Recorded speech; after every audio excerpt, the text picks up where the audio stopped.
You know, they say age teaches you wisdom, but what they don't tell you is that sometimes wisdom comes at the price of heartbreak so profound it reshapes your very soul. My name is Deborah Allen, though most folks just call me Deb, and at 73 years old, I thought I understood the depths of human nature. I thought I knew my children. I thought love was unconditional, especially between a mother and the baby she brought into this world, nursed through illnesses, cheered through graduations, and supported through every stumble and triumph. Before we jump back in, tell us where you're tuning in from, and if this story touches you, make sure you're subscribed, because tomorrow, I've saved something extra special for you. I was wrong about so many things. What I'm about to share with you happened just 6 months ago, on a Tuesday that started like any other, but ended with me lying on the cold linoleum floor of Henderson's pharmacy, clutching my chest while my own flesh and blood walked away. But that's not even the most shocking part of this story. What happened after? What I discovered about myself and what I was capable of? Well, that's something that will make you question everything you think you know about family, loyalty, and the true meaning of wealth. My husband Gerald passed away 8 years ago, leaving me in our modest 2-bedroom house on Maple Street, the same house where we raised our 3 children and built what I believed was a loving family. The mortgage was paid off decades ago, and Gerald's pension, combined with my Social Security, kept me comfortable enough.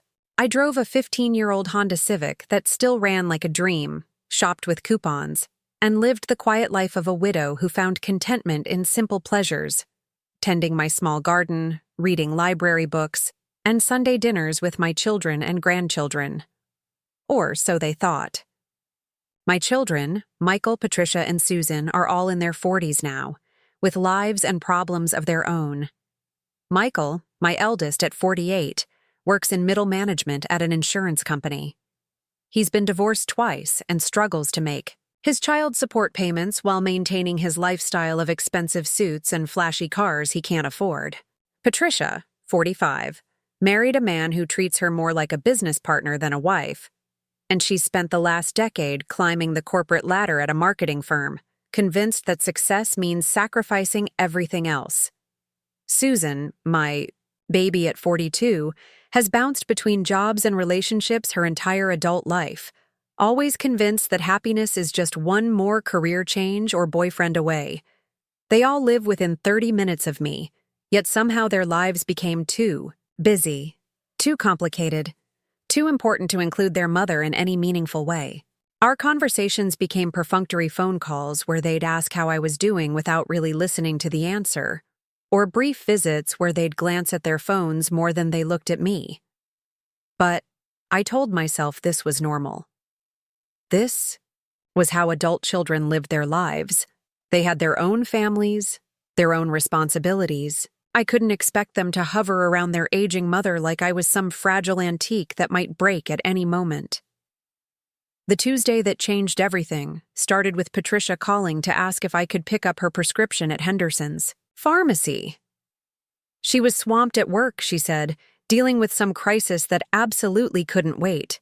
Would I mind terribly? She'd pay me back for the medication, of course. She always said she'd pay me back, though somehow the repayment rarely materialized. I didn't mind. I was going to the pharmacy anyway to pick up my heart medication, the little white pills that kept my irregular heartbeat in check, a condition I'd developed after Gerald died.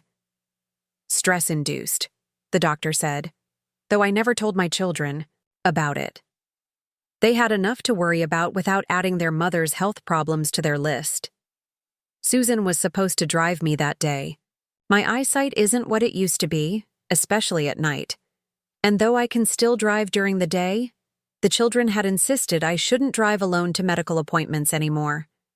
It was one of the few times they seemed genuinely concerned about my welfare, though I sometimes wondered if their concern was more about liability than love.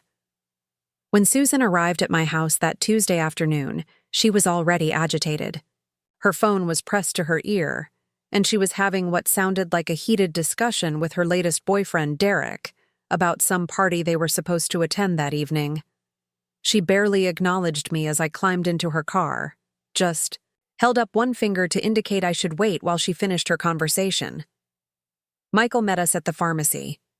He'd called earlier to say he needed to pick up something for his headaches and thought we could all go together, kill two birds with one stone. Though when he arrived, he looked less like a man with a headache and more like a man who'd spent his lunch break at the bar around the corner. His tie was loosened, his face flushed, and he carried that particular air of barely contained irritation that seemed to follow him everywhere these days. Henderson's pharmacy is one of those old-fashioned places that's been serving our community for over 50 years. Mr. Henderson himself retired a decade ago, but his son kept the family name and the family atmosphere. The aisles are narrow, lined with everything from prescription medications to greeting cards, and there's always a small line of elderly folks waiting to pick up their monthly supplies of pills that keep us functioning. I should have known something was wrong when we walked in, and I felt that familiar tightness in my chest. But I attributed it to the stress of listening to Susan's phone conversation and Michael's obvious impatience. He kept checking his watch and sighing loudly, making it clear to everyone in the small pharmacy that he had more important places to be. The pharmacist, a young woman named Jennifer who'd always been kind to me, was busy with another customer when we arrived. I took my place in line, prescription bottle in hand, while Susan continued her phone call near the vitamin display, and Michael paced near the front door like a caged animal. That's when Patricia called Susan's phone. I could only hear one side of the conversation, but apparently, there was some emergency at Patricia's office, some client meeting that had gone sideways, and she needed Susan to pick up her children from school because Patricia's husband was out of town and couldn't help. Susan's voice rose with frustration. This was exactly the kind of family obligation that always seemed to derail her carefully laid plans. She'd have to cancel her dinner plans with Derek, which would probably lead to another fight, which would probably lead to another breakup. And why was it always her responsibility to drop everything for everyone else? Michael overheard enough of the conversation to interject his own commentary about family responsibilities and how everyone needed to prioritize better, which was rich coming from a man who hadn't attended a family function in 6 months. His comment sparked an argument between him and Susan about who was more reliable, who contributed more to the family, and who had the right to judge anyone else's choices. I stood in line, feeling the walls of the small pharmacy closing in as my children's voices grew louder and the tightness in my chest intensified. Other customers were beginning to stare, and I felt the familiar flush of embarrassment that came with being associated with people who couldn't control themselves in public. Jennifer, the pharmacist, finally called my name, and I stepped forward to the counter, grateful for the distraction. But as I reached into my purse for my identification, the tightness in my chest suddenly became a crushing weight, as if someone had placed a boulder on my sternum and was pressing down with all their might. The pain radiated down my left arm and up into my jaw, and I recognized the sensation immediately from the heart attack awareness pamphlets my doctor had given me months earlier. This wasn't stress. This wasn't anxiety about my children's behavior. This was my heart, literally breaking down in the middle of Henderson's pharmacy on a Tuesday afternoon. I tried to call out to Michael and Susan, but my voice came out as barely a whisper. The prescription bottle slipped from my fingers and scattered pills across the counter as I reached out to steady myself. Jennifer's eyes widened with alarm as she saw me clutching my chest, and she immediately reached for the phone to call for help. But my children, my own flesh and blood, were so absorbed in their argument about who had more responsibilities and who was more put upon by life that they didn't notice their mother collapsing just 10 feet away from them. I slumped against the counter, then slid to the floor, the cold linoleum pressing against my cheek as waves of pain crashed through my chest. Preparing and narrating this story took us a lot of time, so if you are enjoying it, subscribe to our channel. It means a lot to us. Now back to the story. Through the haze of agony, I could hear Jennifer's voice, calm but urgent, speaking to emergency services, describing my symptoms and the pharmacy's address. I could also hear my children, Still arguing, Susan's voice rising to near hysteria, as she explained to Patricia over the phone that she couldn't possibly pick up the children because she had dinner plans, while Michael muttered complaints about everyone's selfishness and how he was the only one who ever tried to be responsible. An elderly gentleman I didn't recognize knelt beside me, his weathered hand gentle on my shoulder as he assured me that help was coming, that everything would be all right. A woman from the line behind me had grabbed a small pillow from the pharmacy's first aid kit and placed it under my head, while another customer went to the front door to watch for the ambulance. Complete strangers were taking care of me while my own children remained oblivious to my crisis. It wasn't until Jennifer raised her voice and called out, "Excuse me, your mother has collapsed, and we need you over here now," that Michael and Susan finally looked in my direction. The expression on their faces wasn't the panic or fear you'd expect from children seeing their mother in medical distress. It was annoyance. Pure, undisguised annoyance at having their argument interrupted by yet another inconvenience. Susan approached first, phone still pressed to her ear, and I heard her tell Patricia, "Mom's having some kind of episode at the pharmacy. I'm going to have to call you back." Not, "Mom's having a heart attack" or "Mom's in trouble." An episode, as if I were a child throwing a tantrum for attention. Michael checked his watch again and sighed, the same sigh he'd been producing all afternoon. "Is this going to take long?" he asked Jennifer, as if my potential death was primarily an inconvenience to his schedule. The ambulance arrived within minutes, though it felt like hours as I lay on that cold floor, watching my children's faces and realizing that their primary concern wasn't my health or well-being, but how this emergency would disrupt their day. The paramedics were professional and kind, asking me questions about my symptoms while they checked my vital signs and prepared to transport me to the hospital. One of them, a young man who reminded me of my grandson, held my hand and assured me that I was going to be fine, that they'd take good care of me. As they loaded me onto the stretcher, I expected my children to follow, to ride in the ambulance, or drive behind us to the hospital.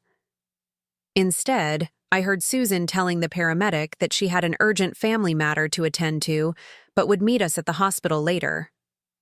Michael was already back on his phone, apparently calling his office to explain why he'd be late returning from lunch. The last thing I saw before the ambulance doors closed was my children walking toward their cars. Susan already back on her phone with Derek, probably explaining why their dinner would be delayed, while Michael loosened his tie further and headed toward his BMW. They left me. In my moment of greatest vulnerability, when I needed them most, they simply left. The ride to the hospital was a blur of medical equipment, gentle voices, and the growing realization that everything I thought I knew about my family was built on a foundation of self-deception. The paramedic held my hand and monitored my heart rate while I stared at the ceiling of the ambulance, feeling more alone than I had since Gerald died. At the hospital, the emergency room staff took excellent care of me. Dr. Martinez, a cardiologist who looked far too young to be making decisions about my heart, explained that I'd suffered a mild heart attack, likely brought on by stress and my underlying heart condition. They would need to keep me for observation, possibly adjust my medications, and discuss lifestyle changes that might prevent future incidents. I spent the next 6 hours in a hospital bed, undergoing tests and answering questions about my medical history, my stress levels, and my support system at home. When they asked about my support system, I found myself lying, telling them that my children were very attentive and would help me with whatever I needed during my recovery. The nurses were kind, checking on me regularly and ensuring I was comfortable. Other patients in the cardiac unit had visitors, family members who sat beside their beds holding hands and speaking in worried whispers about recovery plans and doctor appointments. I had no visitors.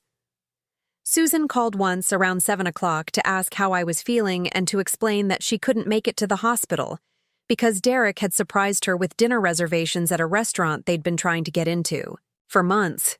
She was sure I understood. These reservations were impossible to get, and Derek had gone to so much trouble. Michael texted, a text message, To his mother, in the hospital, after her heart attack. Hope you're feeling better. Had to get back to work, but we'll check on you tomorrow. Patricia never called at all.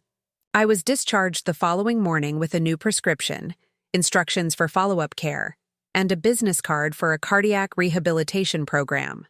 The hospital social worker, a compassionate woman named Mrs. Chen, asked if I had transportation, home, and someone to stay with me for the first 24 hours.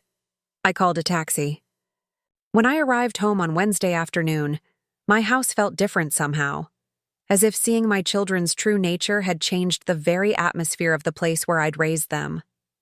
The walls that had witnessed birthday parties and Christmas, mornings, homework sessions, and heart-to-heart conversations now seemed to echo with the memory of my abandonment.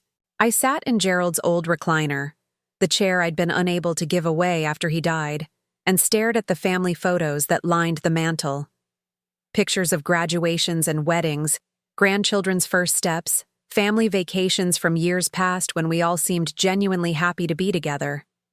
Had I imagined that happiness? Had their love always been conditional, and I'd simply been too blind to see it? The phone rang that evening. It was Susan, calling to check on me, though her tone suggested she was fulfilling an obligation rather than expressing genuine concern. She asked if I needed anything from the store, if my medications were working properly, if I'd made a follow-up appointment with my doctor. All the right questions, delivered with all the warmth of a customer service representative reading from a script. I assured her I was fine, that I didn't need anything, that I could take care of myself. Which was true, though not in the way she thought. After I hung up, I sat in the gathering darkness of my living room and made a decision that would change everything. It was time my children learned who their mother really was.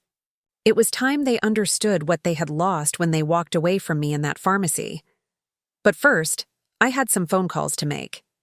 The next morning, I called my attorney, a man I'd been working with for decades, though my children had no idea of our relationship.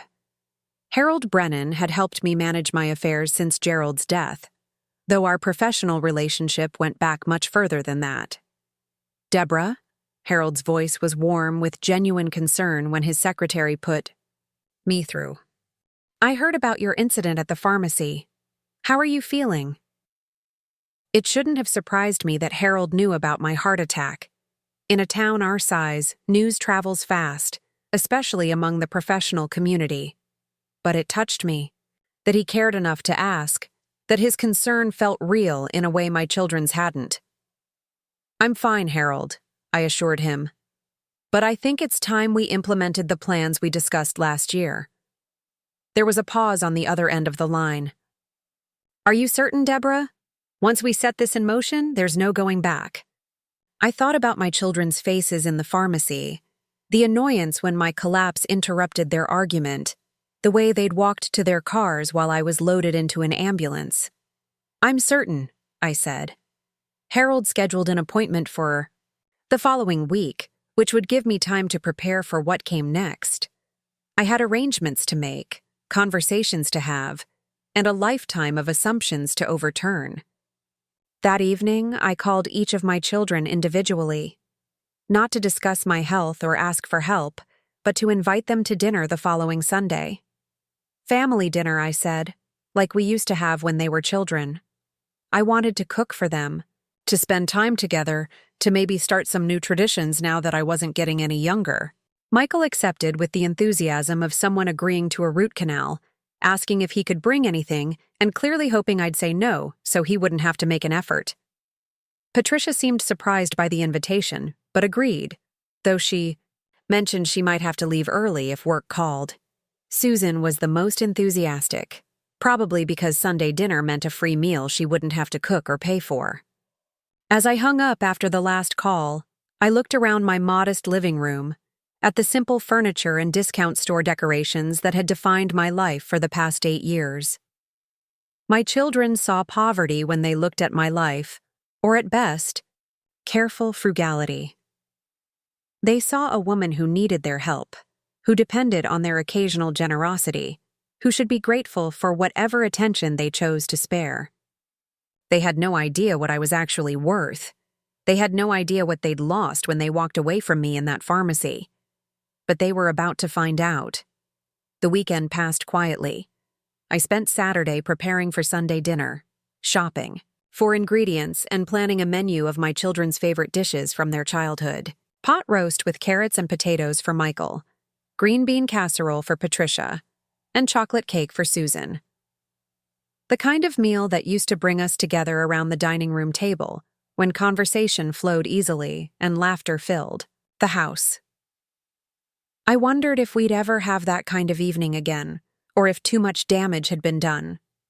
I wondered if my children were capable of the kind of love I'd always believed in, or if their hearts had been hardened by years of focusing on what they wanted rather than what they could give. Sunday arrived gray and overcast, matching my mood as I prepared for what might be the last family dinner we'd ever share. I set the table with Gerald's mother's china, the good plates we'd used for special occasions when the children were small. I arranged flowers from my garden in the center of the table and lit candles, creating the kind of warm, welcoming atmosphere I hoped might soften whatever conversation was coming. Michael arrived first, 15 minutes late and carrying a bottle of wine that looked like he'd grabbed it from a gas station on the way over. He kissed my cheek dutifully and asked how I was feeling, though his eyes were already scanning the room, as if calculating how long he'd need to stay to fulfill his obligation. Patricia came next, dressed in her work clothes and carrying her phone, which buzzed constantly with what she assured me were urgent messages that she'd handle later. She complimented the table setting and asked if there was anything she could do to help, though her tone suggested she hoped the answer was no. Susan was 30 minutes late, full of apologies about traffic and a last-minute phone call from Derek that she absolutely had to take. She'd brought store-bought dinner rolls that were still in the plastic bag, and she seemed surprised that we weren't eating immediately since she was starving and had plans later that evening. As we sat around the table, sharing the meal I'd spent hours preparing, I watched my children's faces and listened to their conversation. Michael talked about his work stress and his ex-wife's unreasonable demands for child support. Patricia discussed her latest promotion opportunity and the sacrifices she was making to advance her career. Susan complained about Derek's commitment, issues, and her search for a new job that would finally make her happy. Not one of them asked about my health, my recovery, or how I was coping with living alone after my heart attack. The conversation revolved entirely around their problems, their needs, their frustrations with life not meeting their expectations. As I cleared the dessert plates and served coffee, I realized that this dinner had confirmed what I'd begun to suspect in that pharmacy. My children didn't see me as a person with her own hopes, fears, and dreams. They saw me as a supporting character in their stories, someone who existed to provide meals, sympathy, and occasional financial assistance when their own poor decisions caught up with them. It was during coffee that Patricia's phone rang, and she apologized profusely as she explained that she absolutely had to take this call. It was about the promotion she'd been working toward for months. She stepped into the living room, leaving Michael, Susan, and me at the table. Susan immediately began complaining about Patricia's rudeness, how typical it was for her sister to prioritize work over family, while simultaneously checking her own phone for messages from Derek. Michael nodded along while mentally calculating how soon he could leave without appearing completely heartless. And I sat there, looking at these two middle-aged people who had once been the center of my universe, and realized that somewhere along the way, I'd failed them as a mother. Not by being too strict or too lenient, not by working too much or hovering too closely, but by teaching them that love was unconditional even when behavior was unacceptable. I'd enabled them to become adults who took more than they gave, who expected support without offering it in return, who measured relationships by what they could gain rather than what they could contribute. It was time for that to change. When Patricia returned from her call, apologizing again but glowing with excitement about some client meeting that had gone better than expected, I asked them all to stay for a few more minutes. There was something I wanted to discuss with them, something important about our family's future. They settled back into their chairs with varying degrees of patience, and I took a deep breath before beginning the conversation that would change everything. "I've been doing some thinking since my heart attack," I said, noting how quickly they all glanced at their phones or watches, already calculating how long this conversation might take. About our family, about what's important, about how we treat each other. Michael shifted uncomfortably. "Mom, if this is about us not being at the hospital right away, we explained about the emergencies we were dealing with. We felt terrible about it," Patricia added, though her expression suggested she felt more inconvenienced than terrible. "But you understand how complicated our lives are right now." Susan nodded vigorously. "Derek was so upset when I had to reschedule our dinner. He'd gone to so much trouble with those reservations." I looked at my 3 children, these adults I'd raised to believe the world revolved around their needs, and felt a profound sadness for what we'd all lost. "I do understand," I said quietly. "I understand more than you realize. But I think it's time you understood something about me, about who I really am and what I'm really worth." They looked at me with the polite attention they'd give a stranger telling a mildly interesting story, waiting for me to finish so they could return to their real lives. They had no idea what was coming, but they were about to learn that their poor, simple mother had been keeping secrets that would change everything they thought they knew about family, loyalty, and love. The reckoning was about to begin. The silence in my dining room stretched on as my children waited for me to elaborate on my cryptic statement about understanding who I really was. Michael drummed his fingers against the table, Patricia glanced at her phone screen, and Susan fidgeted with her coffee cup. Their body language spoke volumes about their level of interest in whatever their aging mother might have to reveal. "What I mean," I continued, choosing my words carefully, "is that perhaps it's time we all started being more honest with each other about our expectations and our capabilities." Patricia looked up from her phone with a slight frown. "Mom, are you feeling all right? You're talking strangely." "I'm feeling clearer than I have in years," I replied, and it was true. The fog of self-deception that had clouded my vision for so long was finally lifting. "I'm talking about the future, about what happens when I'm no longer here to provide the safety net you've all grown accustomed to." Susan laughed, though there was an edge of nervousness to it. "Mom, don't talk like that. You're going to be around for years yet. The doctor said your heart attack was mild." "The doctor also said it was a warning," I pointed out. "A reminder that I won't be here forever, and that maybe it's time to make some changes in how we all approach our relationships." Michael leaned back in his chair, crossing his arms. "If this is about us visiting more often or calling more regularly, Mom, you know we're all dealing with our own challenges right now. It's not that we don't care." "Isn't it?" I asked softly. The question hung in the air like smoke from a snuffed candle. My children exchanged glances, suddenly uncertain about where this conversation was heading. "Of course we care," Patricia said, though her tone suggested she was offended by the implication. "We're here, aren't we? We came to dinner. We check on you regularly." "You came to dinner because I invited you, and you've checked on me exactly once since my heart attack," I corrected gently. Susan called to explain why she couldn't visit me in the hospital. Michael sent a text message, and Patricia, you haven't contacted me at all until tonight. Patricia's face flushed slightly. "I've been incredibly busy with this promotion. I assumed the others were keeping in touch. And I assumed you were all adults who could manage to show some concern for your mother without coordinating your efforts," I replied. The tension in the room was growing thicker by the moment. My children weren't accustomed to being called out on their behavior, especially not by me. For years, I'd been the understanding mother who made excuses for their neglect, who told myself that their busy lives and important responsibilities justified their absence from mine. "Mom," Susan said, her voice taking on that wheedling tone, she'd used as a child when she was trying to avoid consequences. We love you. You know that. But we're not mind readers. If you need something, you have to tell us. I needed my children when I was lying on the floor of Henderson's pharmacy, fighting for my life, I said quietly. I didn't think I had to ask for that. Michael shifted uncomfortably in his seat. We've explained about that day. We were dealing with emergencies of our own. Yes, you were, I agreed. Susan's dinner reservations and Patricia's work crisis and Michael's very important return to the office.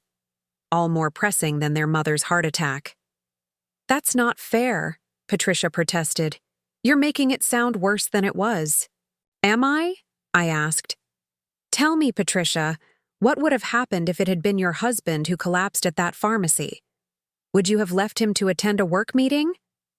She opened her mouth to respond, then closed it again, realizing there was no good answer to that question. What about you, Susan? If Derek had been having a heart attack, would you have gone to dinner anyway because the reservations were hard to get? Susan's face reddened. That's completely different. Is it? And Michael, if one of your children had been in medical distress, would you have returned to work because you had meetings to attend? Michael's jaw tightened. You're twisting everything around, Mom. We were in shock. We didn't know how to react. You reacted exactly as you always do, I said, my voice still calm despite the storm building in my chest. You prioritized your own convenience over everything else, including your mother's life. The room fell, silent, except for the ticking of the grandfather clock in the corner, the same clock that had marked time through countless family dinners when my children were young and still believed that family came first. Patricia was the first to break the silence. Fine. Maybe we didn't handle that day perfectly. But we're here now, aren't we? We're trying to make up for it. Are you? I asked. Because from where I'm sitting, it looks like you're here because you feel obligated, not because you want to be. You've spent this entire dinner talking about your own problems without once asking how I'm coping with the knowledge that my heart could give out at any moment. We asked how you were feeling. When we got here, Michael said defensively. No, you asked how I was feeling the way you'd ask a stranger on an elevator. Polite conversation, not genuine concern. Susan set down her coffee cup with enough force to rattle the saucer. Okay, I'll bite. How are you coping, Mom? How are you feeling about having a heart condition and living alone and all of that? Her tone was slightly mocking, as if she was humoring a child's demand for attention. But I could see the flicker of genuine curiosity in her eyes, probably the first real interest she'd shown in me all evening. I'm scared, I said simply. I'm scared of dying alone, of having another heart attack with no one around to help me. I'm scared that the next time I need my children, they'll be too busy to notice. And I'm scared that somewhere along the way, I failed all of you so completely that you've forgotten how to love someone other than yourselves. The words hung in the air like a physical presence, and I watched my children's faces process what I'd said. Patricia looked stunned. Michael appeared angry, and Susan seemed caught between guilt and defiance. That's harsh, Mom, Michael said. Finally. We're not perfect, but we're not monsters either. No, you're not monsters, I agreed. You're people who've learned that love is something you receive rather than something you give, and I'm partly to blame for that. What's that supposed to mean? Patricia asked. It means I've spent 40+ years making excuses for behavior that shouldn't be excused. I've told myself that your busy lives and important responsibilities justified your neglect because I didn't want to face the possibility that I'd raised children who didn't really care about anyone but themselves. Susan stood up abruptly, her chair scraping against the floor. I don't have to sit here and listen to this. We came to dinner to be nice, and now you're attacking us for not being perfect children. Sit down, Susan, I said, and there was something in my voice that made her pause. We're not finished. For a moment, I thought she might leave anyway. She glanced toward the door, then back at me, and something in my expression must have convinced her that this conversation was more important than her wounded pride. She sat back down, but her posture radiated resentment. "I'm not attacking you for not being perfect," I continued. "I'm trying to explain that the way our family functions isn't working anymore, and if we're going to have any kind of relationship going forward, things need to change." "What kind of changes?" Patricia asked cautiously. "The kind where you start seeing me as a person rather than just a mother," I said. "The kind where you consider my needs and feelings when you make decisions. The kind where you show up when I need you, not just when it's convenient for you." Michael leaned forward, his expression skeptical. "And what exactly are you prepared to do if we don't meet your new standards, Mom? Ground us? Take away our allowance?" His sarcasm was sharp enough to cut, but I didn't flinch. "I'm prepared to stop pretending that one-sided relationships are better than no relationships at all." The threat was subtle, but unmistakable, and I saw all three of my children stiffen slightly. They'd grown accustomed to my unconditional love and support, to knowing that no matter how poorly they treated me, I'd always be there with open arms and an understanding heart. "You're talking about cutting us off?" Susan asked, her voice rising with incredulity. "Over what happened at the pharmacy?" "I'm talking about setting boundaries," I corrected. "About expecting the same consideration from you that you'd expect from any other relationship in your lives." "We're your children," Patricia said, as if that explained everything. "It's supposed to be different." "Yes, it is supposed to be different," I agreed. "It's supposed to be better, stronger, more caring. But somehow being my children has become an excuse for treating me worse than you'd treat a casual acquaintance." The truth of that statement settled over the room like a heavy blanket. My children sat in uncomfortable silence, perhaps for the first time really considering how they'd been behaving toward me. "So, what do you want from us?" Michael asked. Finally, his tone less combative than it had been. "I want you to care about me the way I've always cared about you," I said. "I want you to consider my feelings when you make plans that affect me. I want you to show up when I need you, the way I've always shown up for you. I want conversations where you ask about my life and actually listen to the answers.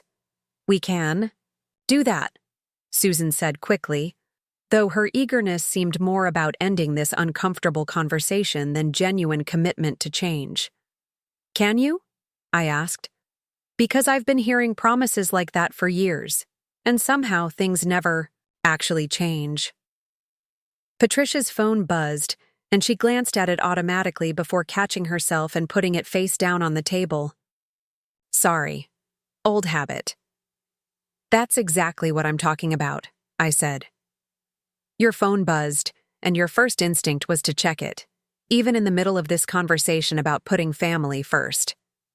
She looked genuinely chastened. "You're right. I'm sorry. Don't apologize to me," I said. "Apologize to yourself for letting work control your life so completely that you can't even have dinner with your mother without being on call." "My job is demanding," she said defensively. "If I want this promotion, I have to be available." "And what happens when you get the promotion? Will you finally have time for your family then? Or will there be another promotion to chase?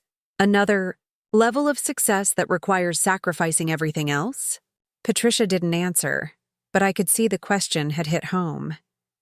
She'd been climbing the corporate ladder for years, always convinced that the next rung would bring her the satisfaction and security she craved, but each achievement only seemed to create new pressures and demands. "What about you, Michael?" I asked, turning to my eldest son. "When was the last time you did something for someone else without calculating what you'd get in return?" "I do plenty for other people," he said, though his tone suggested he wasn't entirely convinced of his own words. "Name one thing you've done for me in the past year that cost you something you actually cared about," I challenged. He opened his mouth to respond, then closed it again. We both knew that his occasional visits and perfunctory phone calls cost him nothing but time. He would have spent watching television or scrolling through social media. And Susan, I continued, when was the last time you made a decision based on what was best for someone else, rather than what you wanted for yourself? I'm always thinking about other people, she protested. I worry about you all the time. Worrying isn't the same as caring, I pointed out. Worrying is something you do in your head that makes you feel better about not taking action. Caring is showing up, making sacrifices, putting someone else's needs ahead of your own desires. The conversation was becoming more intense than any we'd had in years, and I could see my children struggling with the unvarnished truth about their behavior. They'd grown accustomed to my gentle corrections and understanding acceptance of their shortcomings. This direct confrontation was foreign, territory for all of us. Okay, Patricia said finally, you've made your point. We haven't been the best children, and we need to do better. What specifically do you want from us going forward? It was a fair question, and I'd been thinking about the answer for days. I want regular contact that isn't just crisis management or asking for favors. I want to be included in your lives, not just consulted when you need something. I want you to prioritize family events the way you prioritize work obligations. That seems reasonable, Michael said, though he didn't sound entirely convinced. I also want you to understand that there will be consequences if things don't change, I added quietly. Susan frowned. What kind of consequences? The kind that adult children face when they take their parents for granted, I said. The kind where I stop being available whenever you need something, where I stop making excuses for your behavior, where I start treating you the way you've been treating me. You're talking about emotional blackmail, Michael said, his voice hardening again. I'm talking about reciprocity, I corrected. About relationships that work both ways instead of just one. And if we don't meet your expectations? Patricia asked. I looked at each of my children, these adults who had once been the most important things in my world, and felt a profound sadness for what we'd all lost along the way. Then I'll know that the people I raised my children to become aren't the people they actually are, I said quietly. And I'll adjust my expectations accordingly. The threat was subtle, but clear. I was prepared to withdraw from their lives if they continued to treat me as expendable. It was a bluff, partly because I couldn't imagine actually cutting off my own children. But it was also a promise that I wouldn't continue to accept crumbs of affection while giving them everything I had. Michael stood up, his face flushed with anger. This is ridiculous, Mom. You can't just suddenly decide to change the rules of our relationship because you had a heart attack. I can and I am, I said calmly, because I finally understand that the rules we've been following weren't working for anyone except you three. We love you, Susan said, tears starting to form in her eyes. We've always loved you. I know you do, I replied, and my voice was gentler now. But love without consideration, without sacrifice, without showing up when it matters, isn't really love at all. It's just sentiment. Patricia gathered her purse and car keys, her movements sharp with frustration. I think we all need some time to process this conversation. Maybe we can talk again when emotions aren't running so high. My emotions aren't running high, I said. I'm the calmest I've been in years. But you're welcome to take time to think about what I've said. One by one, my children left, each offering stiff hugs and promises to call soon. But their promises felt hollow, automatic responses to an uncomfortable situation rather than genuine commitments to change. After they were gone, I cleaned up the dinner dishes and put away the good china, wondering if I'd ever have occasion to use it again. The house felt different now, charged with the energy of confrontation and the possibility of either healing or permanent damage to our family relationships. I'd fired the first shot in a war I'd never wanted to fight, but one that had become necessary for my own survival and self-respect. My children had spent decades taking advantage of my unconditional love, and I'd finally reached the point where I couldn't enable their selfishness any longer. The next few days passed quietly. None of my children called, which wasn't entirely surprising given the intensity of our Sunday dinner conversation. I used the time to continue my preparations for the changes that were coming, making phone calls, and appointments that would set the stage for the next phase of my plan.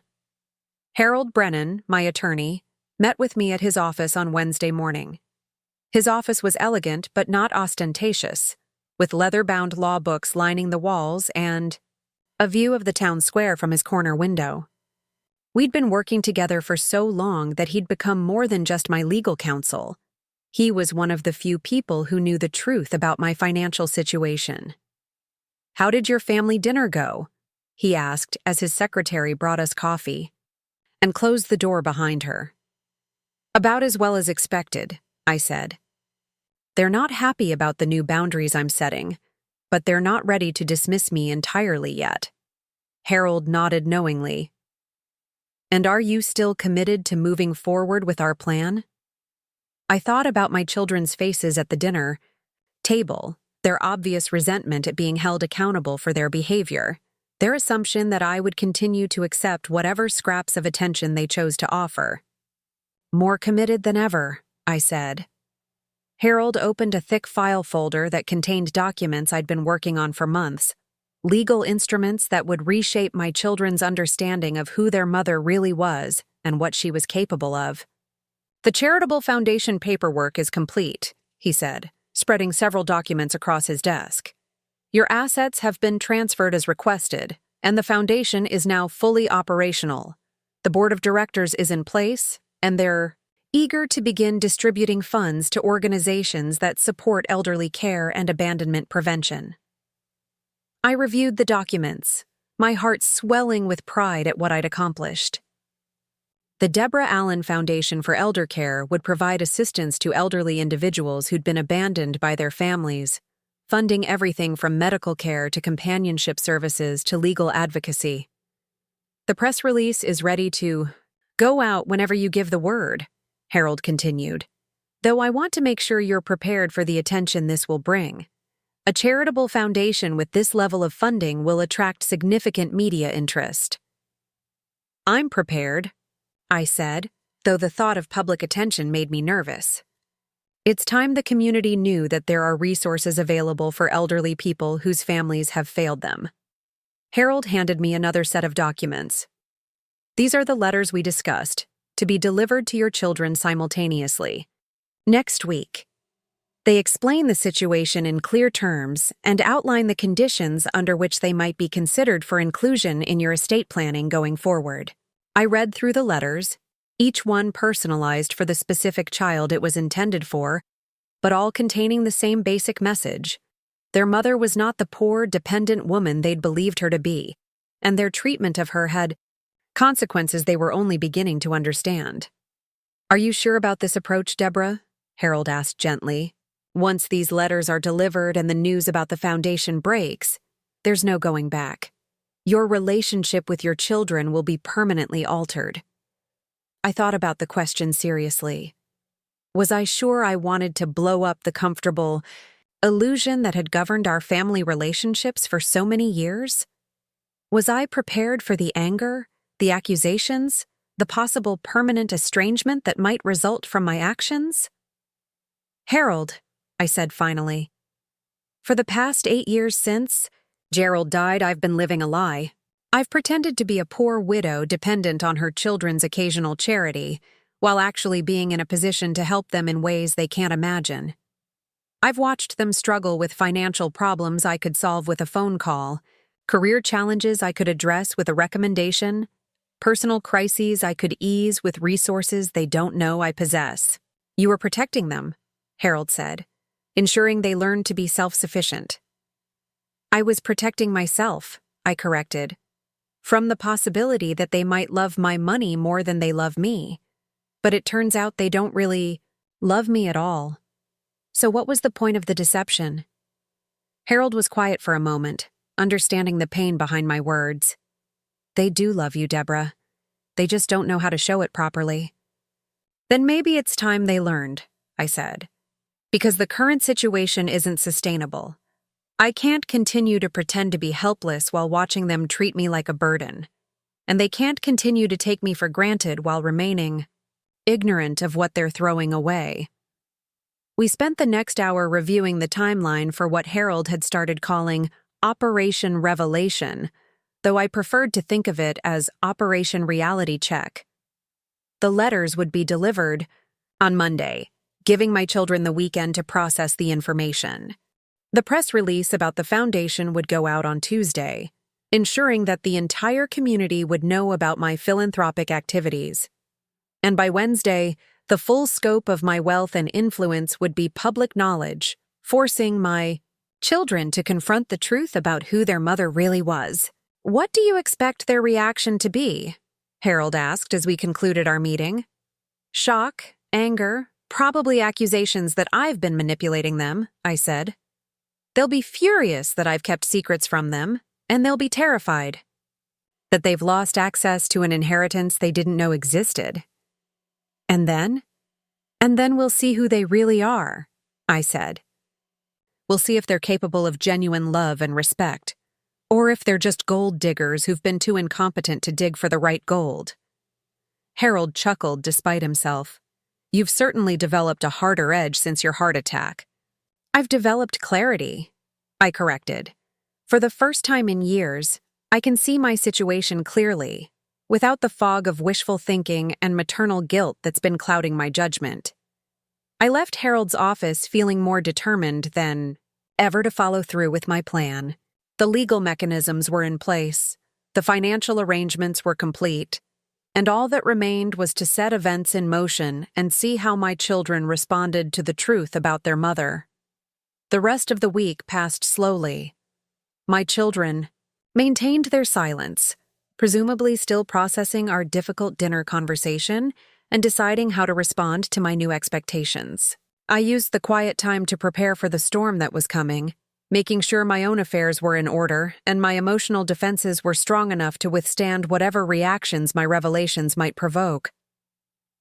On Friday evening, Patricia finally called. Her voice was strained but carefully controlled, the tone she used for difficult conversations with clients or colleagues. "Mom, I've been thinking about our conversation on Sunday," she began, "and I want you to know that I'm committed to doing better.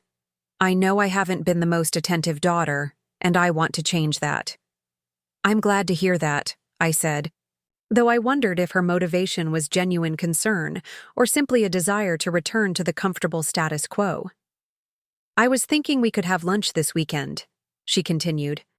"Just the two of us so we can talk without the distractions that come with family dinners." It was a thoughtful offer, the kind of gesture I'd been hoping for from my children for years. But the timing felt suspicious, coming just before the revelations that would change everything. "That sounds lovely," I said. "But I'm afraid I have some other obligations this weekend. What about next week?" "Next week is going to be crazy for me at work," she said quickly. This weekend would really be better. I could hear the urgency in her voice, the need to reestablish our relationship on her terms before something changed. Perhaps she sensed that something was different about me, that the mother she'd always been able to manipulate and control was no longer quite so malleable. "I understand that work is demanding," I said, "but if you're serious about prioritizing our relationship, then you'll need to find time for me even when it's not convenient for you." There was a pause, and I could almost hear her recalculating her approach. "Of course. You're absolutely right. Let me check my calendar and see what I can move around." "Don't move anything around," I said. "Keep your existing commitments and find additional time for me. That's how relationships work when both people matter." Another pause, longer this time. "Mom, are you feeling all right? You've been different since your heart attack." "I've been honest since my heart attack," I corrected. "There's a difference." After we hung up, I sat in my living room thinking about the conversation. Patricia's sudden interest in spending time with me felt calculated, like a strategy for managing a difficult client rather than genuine desire for connection. But perhaps that was unfair. Perhaps she was genuinely trying to change, and I was too cynical to recognize her efforts. I would know soon enough.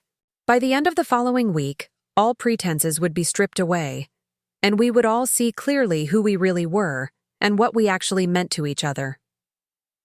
The weekend passed quietly, with no further contact from my children.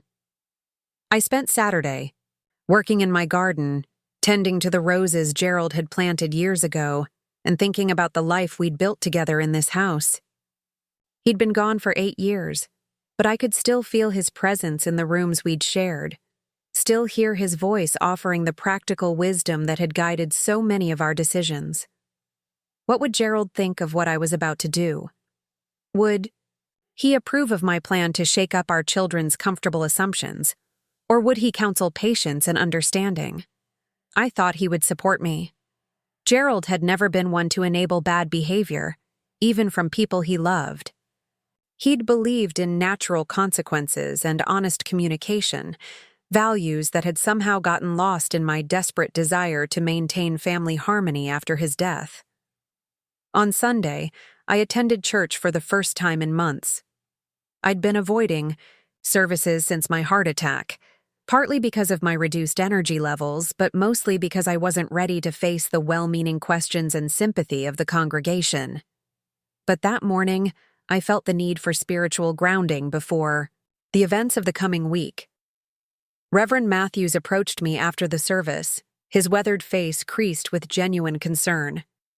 "Deborah, it's so good to see you. How are you feeling?" "Much better, thank you," I said, clearer about some things than I've been in a long time. He studied my face with the perceptive eyes of someone who'd spent decades counseling people through difficult times. "Sometimes clarity comes from the most unexpected places, doesn't it?" "It certainly does," I agreed. "If you ever need someone to talk through whatever's on your mind, you know where to find me," he said. "Big decisions are easier to make when you're not making them alone." I thanked him for his offer, touched by his perception and kindness. It occurred to me that Reverend Matthews had shown more genuine concern for my well-being in 5 minutes than my children had shown in weeks. Monday morning arrived gray and drizzly, matching my mood as I prepared for the day that would change everything. Harold had assured me that the letters would be delivered simultaneously to all 3 of my children at their workplaces, ensuring they wouldn't have time to coordinate their responses or present a united front against what they would undoubtedly see as my betrayal. I spent the morning trying to distract myself with routine activities, but my mind kept returning to the moment when my children would open those envelopes and discover that their understanding of their mother, their family, and their future had been built on incomplete information. By afternoon, I couldn't concentrate on anything. I found myself checking the clock every few minutes, calculating when the letters would be delivered, when my children would read them, when my phone would start ringing with their shocked and angry responses. The first call came at 3:30. It was Susan, and she was crying. "Mom," she said through her tears, "I just got the most confusing letter from some lawyer. It says things about you that can't possibly be true. There must be some mistake."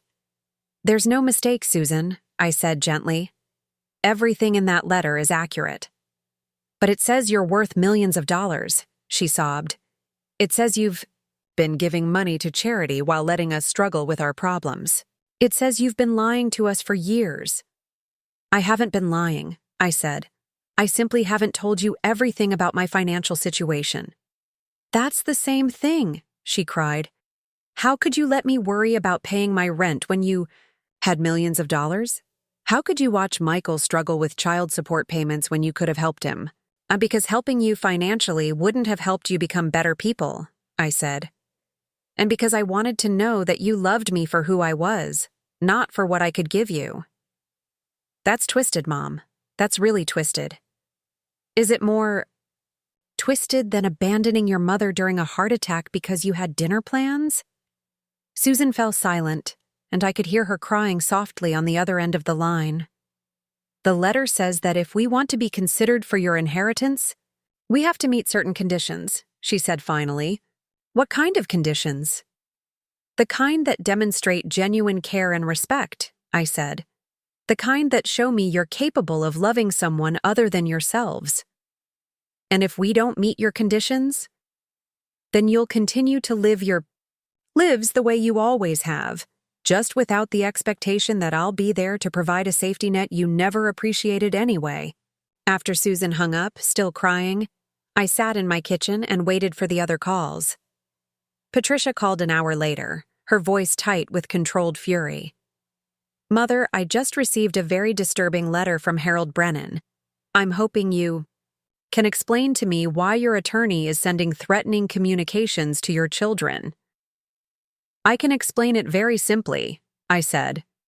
You've spent years treating me like an inconvenience, and I've decided to stop pretending that's acceptable. By blackmailing us with an inheritance we didn't even know existed? By setting standards for our relationship that should have been in place years ago. This is financial manipulation, and you know it. This is consequences, Patricia. Something you've managed to avoid for most of your adult life. Patricia's voice rose to a near shout. You lied to us. You let us believe you were struggling financially while you were sitting on a fortune. I let you believe what you chose to believe based on your own assumptions and lack of curiosity about my life. We have a right to know about our inheritance. You have a right to know about it when I'm dead, I said calmly. Until then, it's my money to do with as I choose. The conversation continued for another 20 minutes, with Patricia alternating between anger and attempts at manipulation, trying to convince me that I was being unfair and unreasonable. But I'd heard all her arguments before, and they know. Longer had the power to make me doubt my decisions. Michael's call came that evening, and his approach was different from his sister's. He was coldly furious, speaking in the clipped tones he used when he was trying to intimidate business rivals. Mom, I've reviewed the documentation that your attorney sent me today, and I have to say, I'm deeply disappointed in your behavior. Are you disappointed in my behavior, or in the fact that you've finally been held accountable for yours? I'm disappointed that you've chosen to use money as a weapon against your own children, instead of communicating your concerns like an adult. I tried communicating my concerns like an adult, I reminded him. At dinner last Sunday, when I explained that our family relationships needed to change, your response was to accuse me of emotional blackmail. Because that's exactly what this is, he said.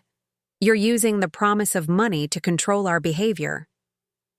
I'm using the withdrawal of unearned rewards to encourage better behavior, I corrected. There's a difference. You realize that what you're doing could permanently damage our relationship? Michael, I said, my voice growing harder. Our relationship was already damaged. It was damaged the day you walked out of that pharmacy while I was having a heart attack. It was damaged by years of you treating me like a convenience rather than a person. What I'm doing is simply making that damage visible instead of pretending it doesn't exist. The calls continued for the next 2 days, each of my children taking turns trying different approaches to convince me to change my mind. Susan tried tears and emotional manipulation. Patricia tried logical arguments and appeals to fairness. Michael tried intimidation and threats of legal action. None of their strategies worked, because I'd finally reached the point where I could see their manipulation tactics clearly instead of being swayed by them. The heart attack had been a wake-up call in more ways than one, forcing me to confront not just my mortality, but the reality of my relationships with the people I'd loved most in the world. On Wednesday, the local newspaper ran a front-page story about the establishment of the Deborah Allen Foundation for Elder Care, complete with details about the foundation's mission, its funding level, and its founder's commitment to addressing the growing problem of elderly abandonment in the community. The article painted me as a quiet philanthropist who'd been secretly supporting charitable causes for years while living modestly herself. By Thursday, the story had been picked up by regional media outlets, and by Friday, I was fielding interview requests from journalists interested in the human interest angle of an elderly woman using her wealth to address a problem she'd experienced personally. The attention was overwhelming, but not entirely unwelcome. For the first time in years, people were seeing me as someone with agency and purpose, rather than just a lonely widow marking time until death. The foundation had given me a new identity, beyond Michael's mother, or Patricia's mom, or Susan's aging parent. My children, meanwhile, were struggling to process the revelation that their supposedly poor mother was actually a wealthy philanthropist whose charitable activities were making headlines. The comfortable story they'd told themselves about our family dynamics, about their own importance and my dependence on them, had been shattered by the truth about who I really was and what I was capable of accomplishing. The reckoning I'd initiated was far from over, but the first phase was complete. My children now knew that their mother was not the woman they'd thought she was, and they were beginning to understand that their treatment of her had consequences they were only starting to comprehend. The question now was whether they were capable of genuine change, or whether their interest in rebuilding our relationship was motivated entirely by their newfound awareness of what they stood to lose. The weekend following the newspaper article brought an unexpected flurry of activity to my quiet Maple Street home. Neighbors I hadn't spoken to in months suddenly found reasons to stop by, ostensibly to check on my health, but clearly curious about the revelations in the local paper. Mrs. Henderson from next door brought a casserole and stayed for over an hour peppering me with questions about the foundation while trying to appear merely neighborly. "I had no idea you were involved in charitable work, Deborah," she said, settling into Gerald's old recliner as if she planned to stay for the afternoon. "You've always been so modest about your activities." "I prefer to let actions speak louder than words," I replied, pouring her tea from the china service that had belonged to Gerald's grandmother. It felt appropriate to use the good china now that I was no longer pretending to be someone I wasn't. "The article mentioned that the foundation has significant funding," Mrs. Henderson continued, her eyes bright with curiosity. "It must be gratifying to be in a position to help so many people." I could see the wheels turning in her mind, trying to reconcile the modest widow she thought she knew with the philanthropist described in the newspaper. Like my children, she'd made assumptions about my circumstances based on my lifestyle choices, rather than asking direct questions about my situation. "It is gratifying," I agreed, though I'm learning that helping people is more complicated than simply writing checks. True change requires addressing the underlying attitudes and behaviors that create problems in the first place. Mrs. Henderson nodded sagely, though I suspected she missed the deeper meaning of my words. We chatted for another 30 minutes about community affairs and mutual acquaintances before she finally took her leave, no doubt eager to share her observations with other neighbors who were equally curious about my sudden prominence. Similar visits continued throughout the weekend. The mailman lingered longer than usual when delivering packages, asking casual questions about my health and my plans for the foundation. The young woman who delivered groceries commented on how nice it must be to have such accomplished children, clearly fishing for information about my family dynamics. I found myself both amused and slightly annoyed by the sudden attention. These were the same people who'd barely acknowledged my existence for the past 8 years, content to see me as just another aging widow living quietly on a modest fixed income. Now that my financial situation was public knowledge, I'd become interesting again, worthy of their time and consideration. But their attention, however superficial, was still more genuine than what I'd been receiving from my own children. At least Mrs. Henderson and the grocery delivery girl were honest about their curiosity, instead of pretending their interest was motivated by deep concern for my well-being. My children, meanwhile, had maintained radio silence since our explosive phone conversations earlier in the week. I wasn't surprised by their withdrawal. They were undoubtedly strategizing, trying to figure out how to respond to the new reality of who their mother actually was.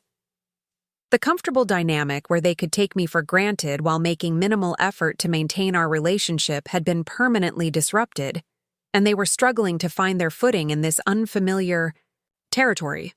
On Monday morning, I received a call from Dr. Martinez, my cardiologist, asking if I could come in for an unscheduled appointment. His voice carried a note of concern that immediately put me on alert. "Is everything all right with my test results?" I asked, thinking back to the blood work and EKG I'd had done the previous week.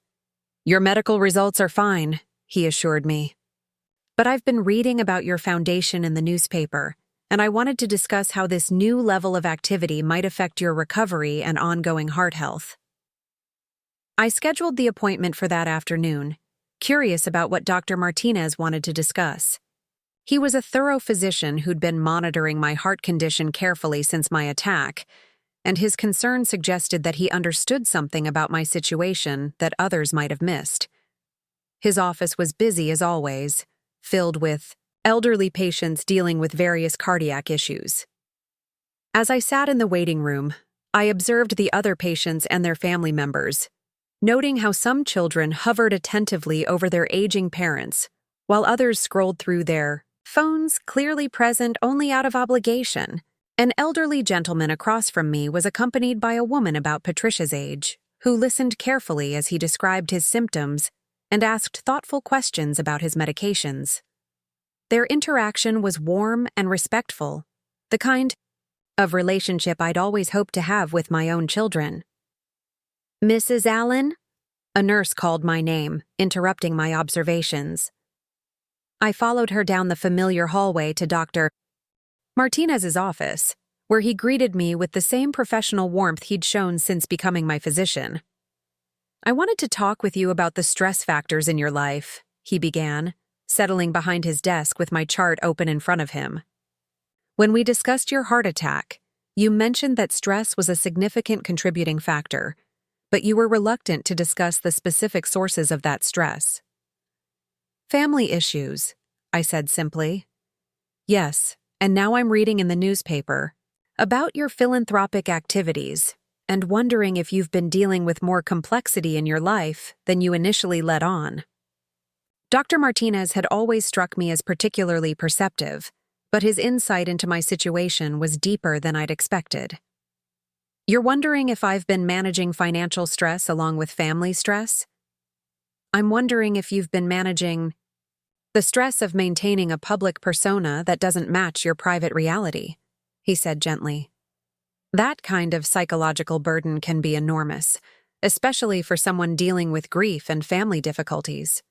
His observation was so accurate that I felt tears spring to my eyes. For years, I'd been carrying the weight of my deception, the exhausting effort of pretending to be someone I wasn't, in order to protect both my children and myself from truths we weren't ready to face. "You're right," I admitted. "I've been living a lie for 8 years, and the stress of maintaining that lie while watching my children treat me poorly was more than my heart could handle." Dr. Martinez leaned forward, his expression compassionate. "And now you've decided to stop living that lie?" "I've decided that honesty, however painful, is healthier than deception," I said. "Even if it destroys relationships I've been trying to preserve." "How are your children handling the revelations?" "About as well as you'd expect," I said with a rueful smile. "They're angry, confused, and probably plotting ways to convince me to go back to the way things were." "And will you?" "No," I said firmly. "I can't. I won't survive another heart attack brought on by the stress of enabling their selfishness while pretending to be grateful for their neglect." Dr. Martinez made notes in my chart as we talked, and I could see him processing the connection between my emotional state and my physical health. "I think you've made the right decision for your cardiac health," he said finally. "Chronic stress from dysfunctional relationships is a major risk factor for future heart problems, especially in women your age. So you think I'm doing the right thing by confronting my children?" "I think you're doing the necessary thing," he said. Whether it's the right thing depends on how they respond to your honesty and whether they're capable of building healthier relationships with you.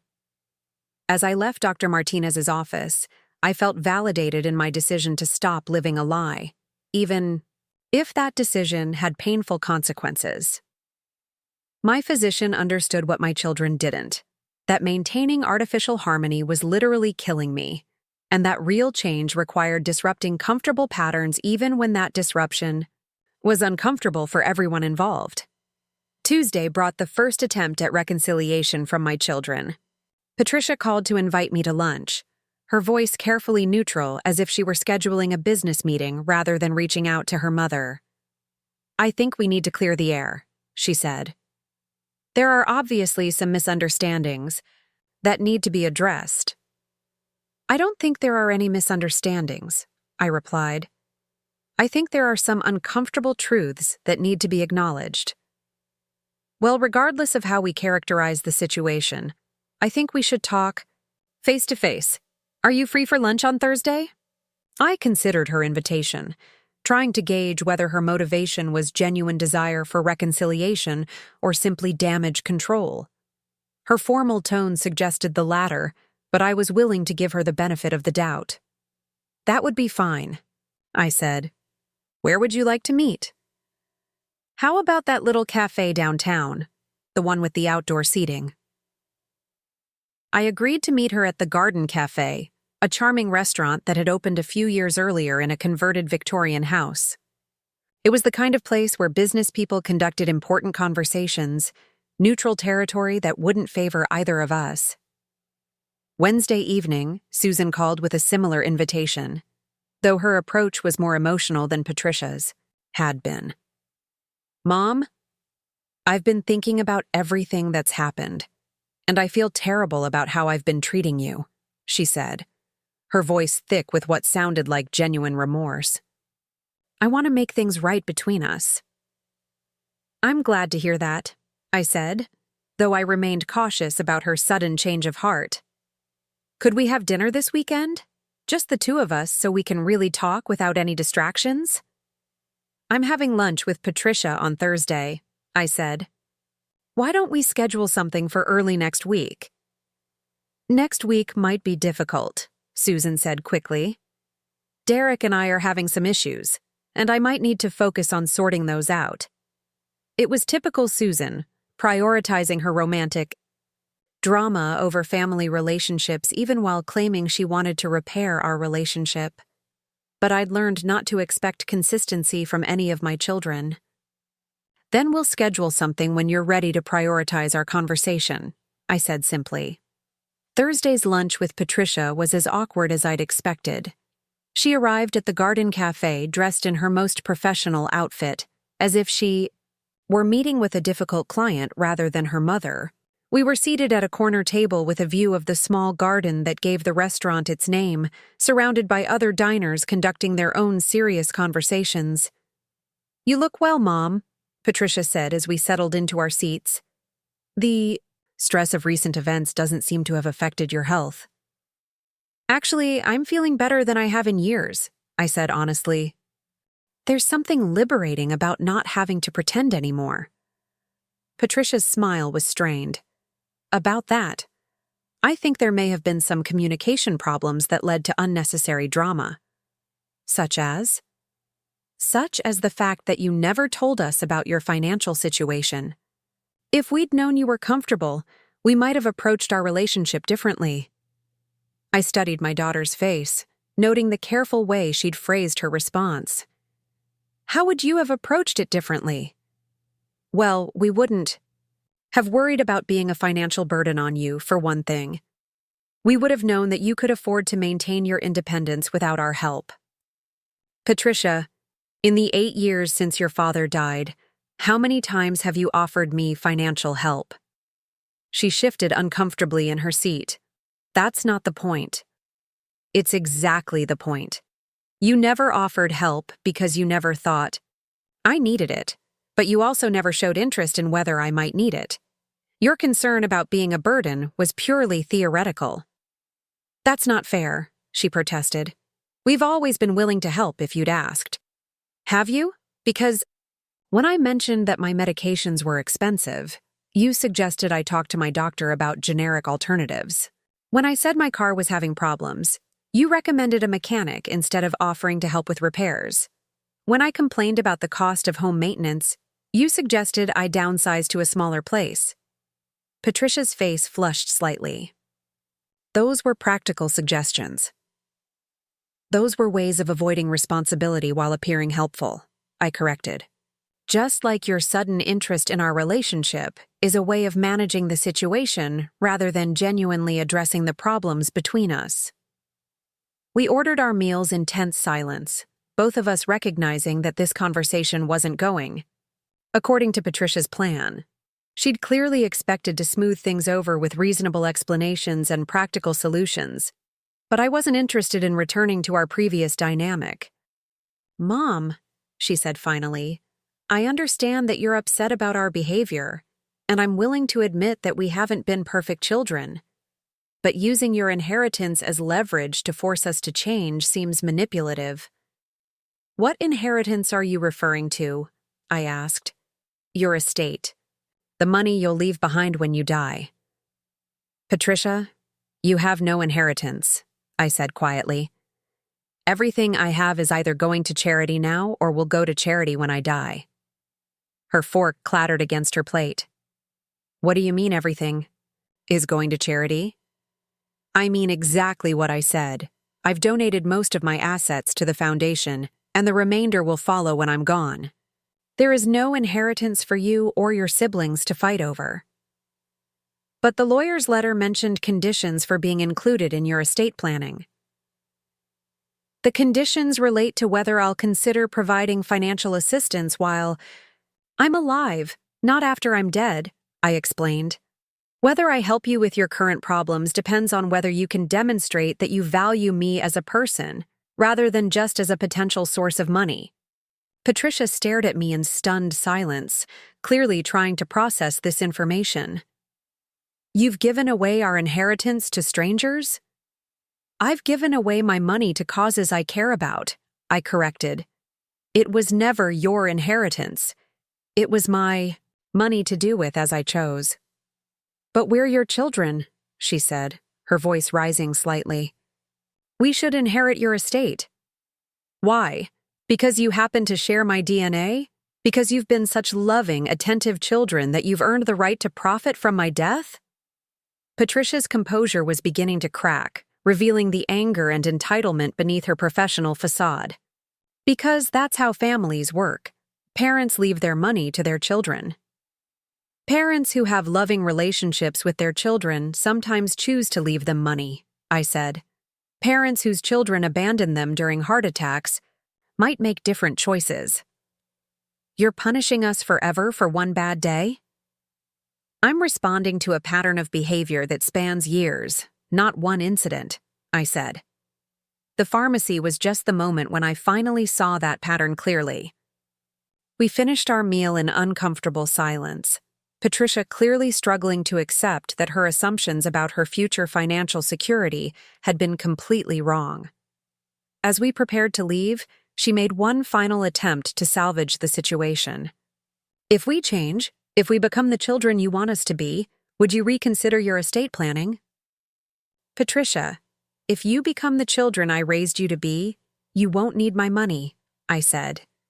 "You'll be successful and fulfilled in your own right, and you'll find meaning in your relationships rather than in your bank account. That's easy to say when you're the one with millions of dollars." "Is it? Because I've been living modestly for 8 years while sitting on those millions, and I've been happier in the past 2 weeks since I started being honest than I was in all the years I spent pretending to be poor." Patricia left the restaurant clearly shaken by our conversation, and I sat in my car for several minutes afterward, processing my own emotions about what had just transpired. I felt sad for the daughter who'd become so focused on material success that she couldn't understand the value of authentic relationships, but I also felt relieved to have finally spoken the complete truth about my intentions. My phone rang as I was driving home. It was Michael, and his voice carried the controlled fury I'd come to associate with his most difficult moods. "Mom, I just got off the phone with Patricia, and she told me some very disturbing things about your conversation today. Such as? Such as the fact that you've apparently decided to disinherit all of us in favor of complete strangers. I've decided to use my money to help people who need it rather than people who feel entitled to it, I said. We're your family, he said, his voice tight with anger. We have a right to expect that you'll provide for us after you're gone.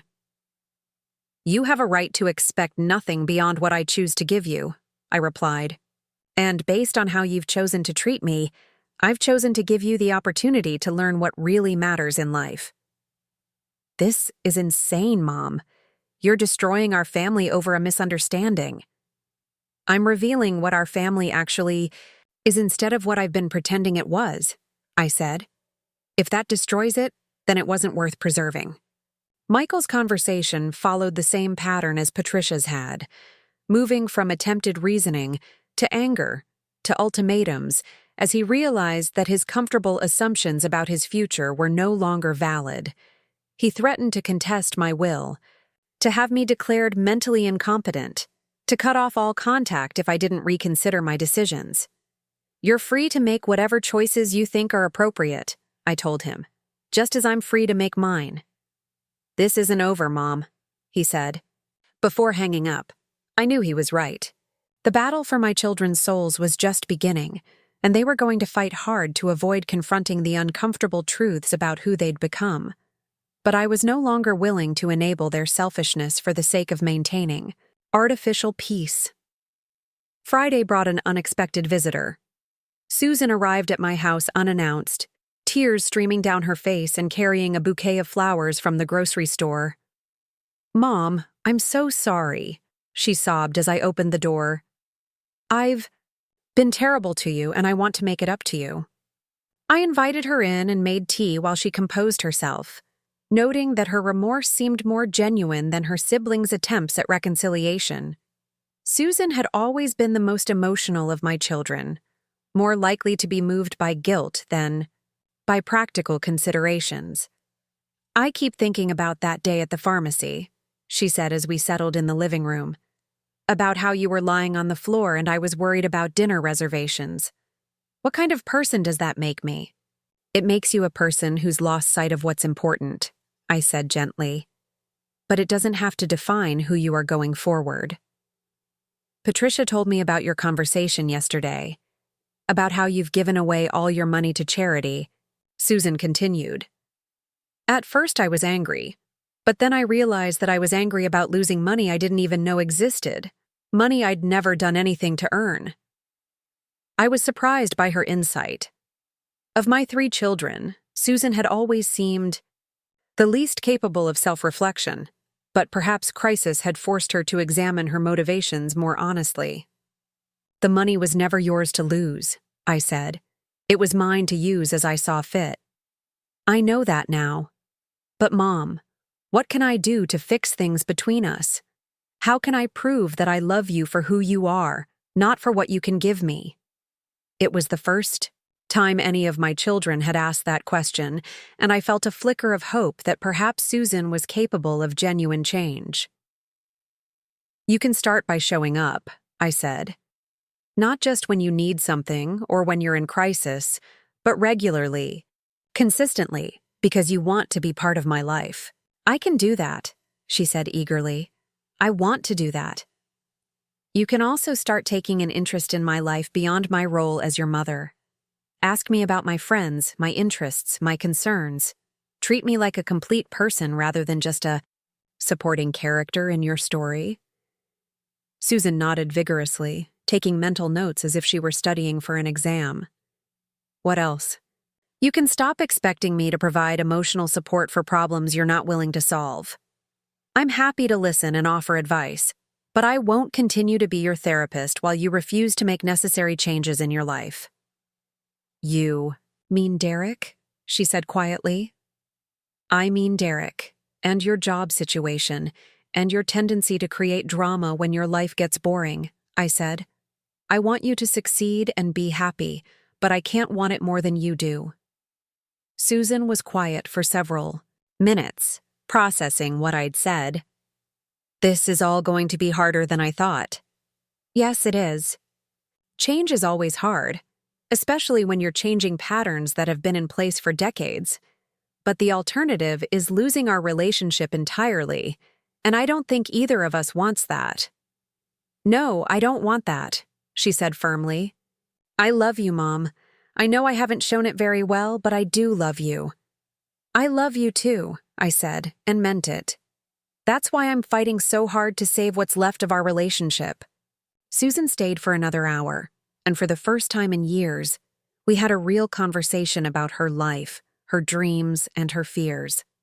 She told me about her struggles with Derek, about her frustration with her career, about her worry that she was running out of time to figure out what she wanted from life. I listened without judgment and offered advice without trying to fix her problems for her. It was exhausting in a way that our superficial conversations had never been, but it was also deeply satisfying to finally connect with my daughter as one adult to another. When she left, Susan hugged me tightly and promised to call within a few days, not because she needed something, but because she wanted to check on me. I wanted to believe her promise was genuine, but I'd heard similar commitments. Before that had lasted only until her next crisis or romantic distraction. The weekend passed quietly, giving me time to reflect on the conversations I'd had with each of my children. Patricia's response had been predictably calculating, focused on managing the situation rather than addressing the underlying problems. Michael's reaction had been angry and threatening, revealing just how entitled he felt to my money despite having done nothing to earn it. But Susan's response had given me a glimmer of hope that perhaps one of my children was capable of genuine growth and change. Her tears had seemed real, her remorse sincere, and her questions about how to improve our relationship had felt like the beginning of authentic self-reflection. On Sunday evening, I called Gerald to update him on the week's developments. "How are you holding up?" he asked with genuine concern. "Better than I expected," I said honestly.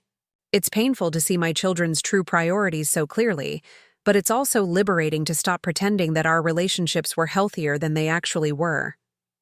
Any signs that they're capable of real change? Susan seems to be struggling. With genuine remorse, I said. Patricia and Michael are still focused on damage control and protecting their own interests. That's about what I expected based on my observations of them over the years, Gerald said. Susan was always the most emotionally honest of the three. What happens now? I asked. Now we wait and see whether their behavior matches their words, Gerald said.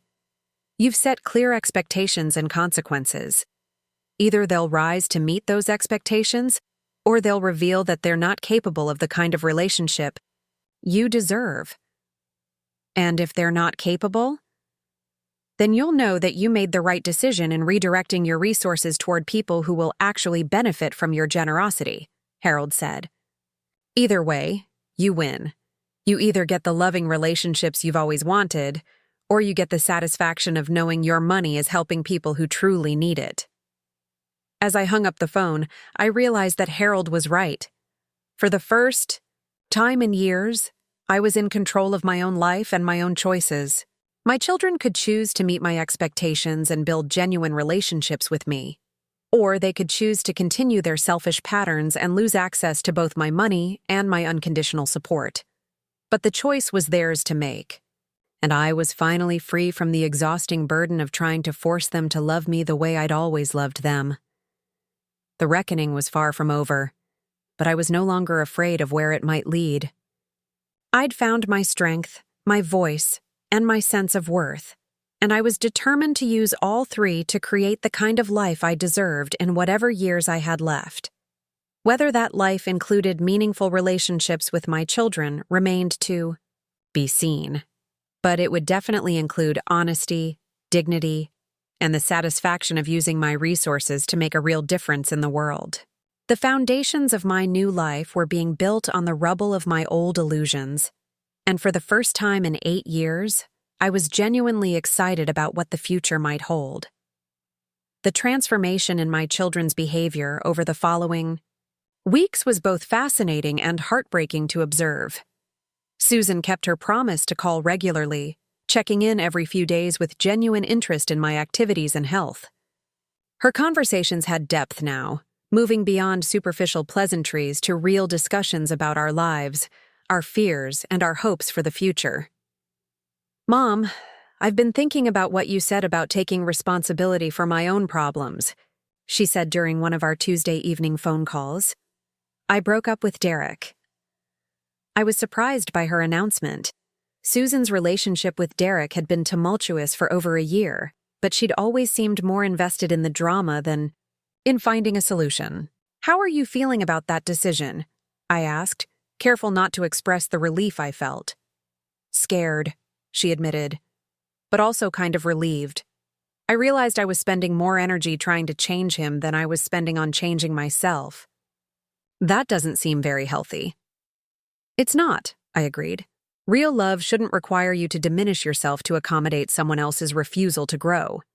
"Is that what happened with you and Dad?"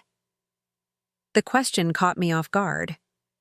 Susan had rarely asked about my marriage to her father, perhaps because she'd been too young when he died to understand the complexities of adult relationships.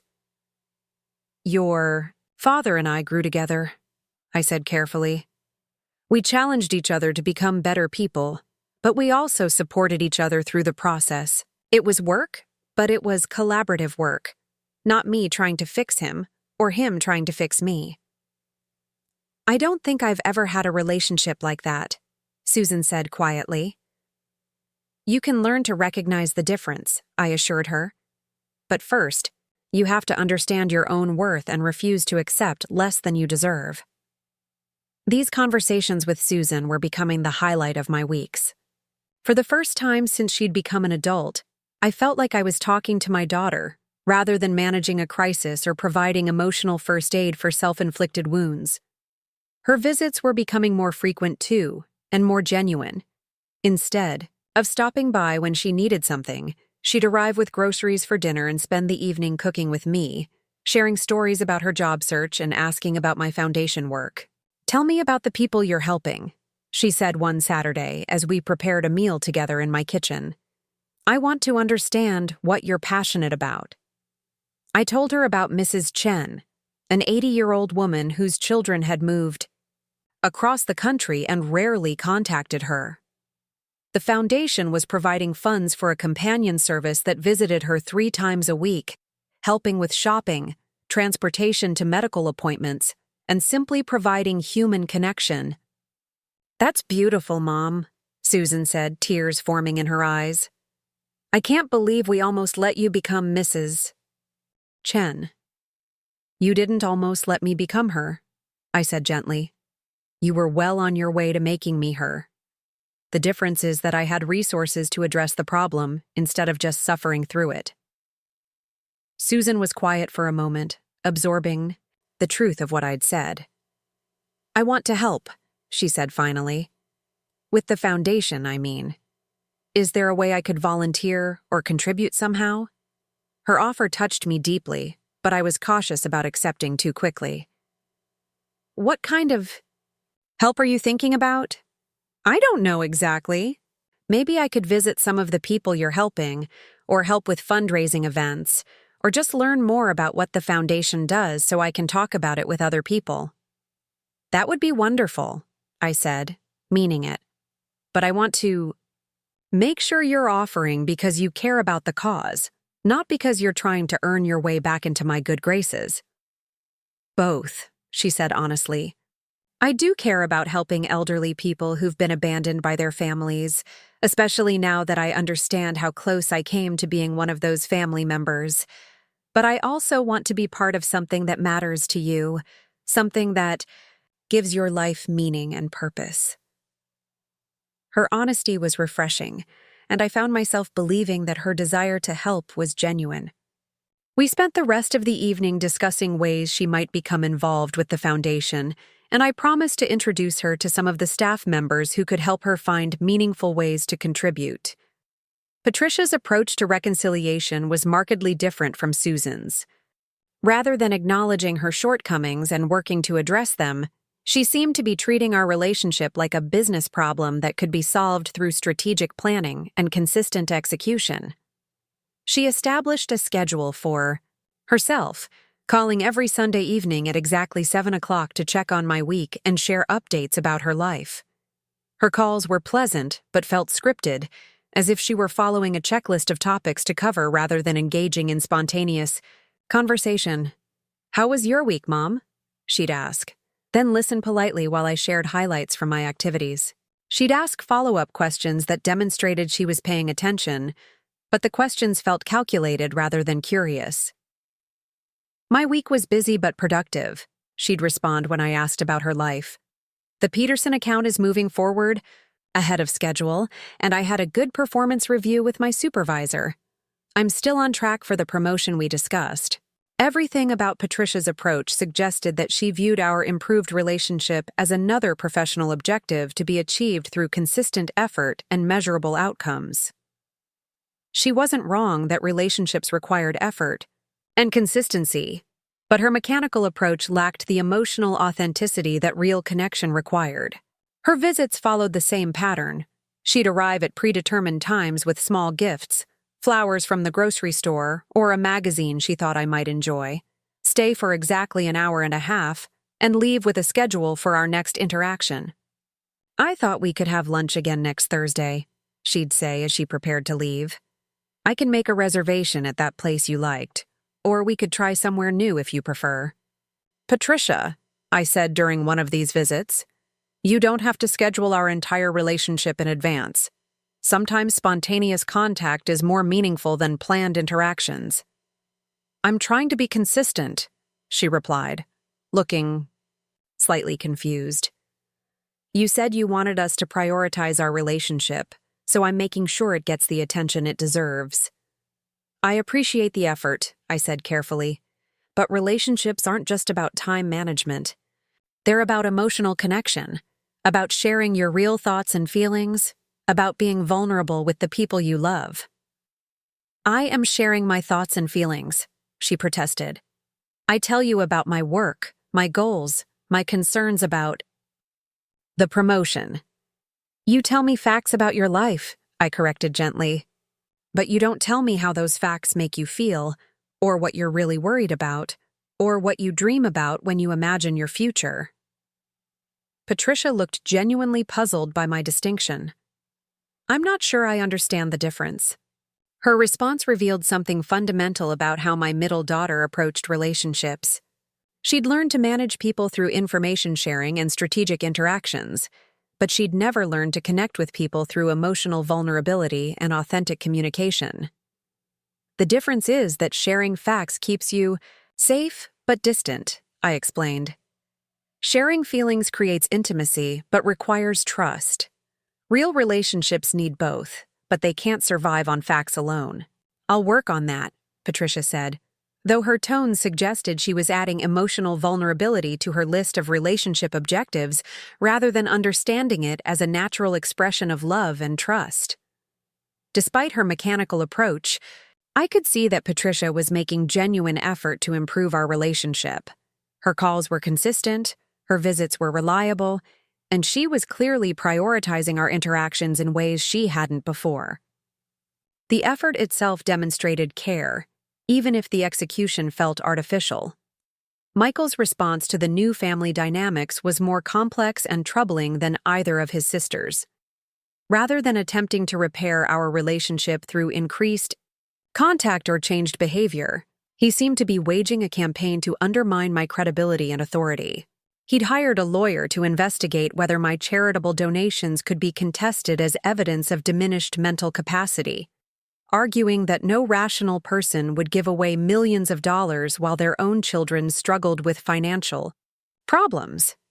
His attorney had contacted Gerald with requests for my medical records and psychological evaluations, all of which Gerald had firmly rejected. "He's fishing," Gerald explained during one of our regular check-ins.